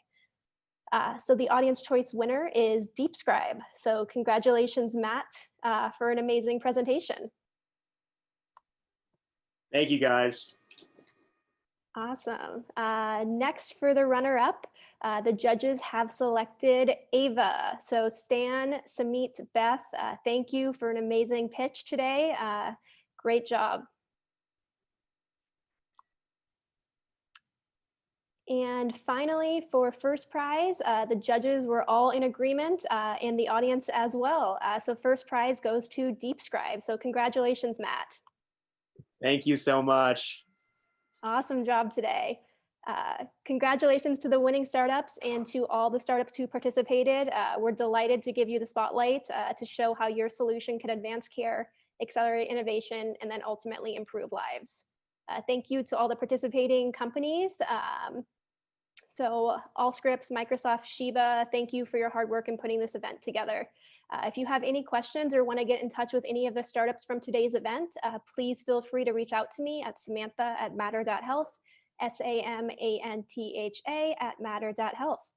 Thank you all and stay healthy and safe. Thank you, Sam, for all your hard work. We really appreciate it. Thank you. Thank you. So grateful to be a part of it. Thank you. Amazing day. Everybody did awesome. Thank you. Awesome. Really fun. Incredible job. Thanks for sharing. Fabulous innovation. Thanks, Sam.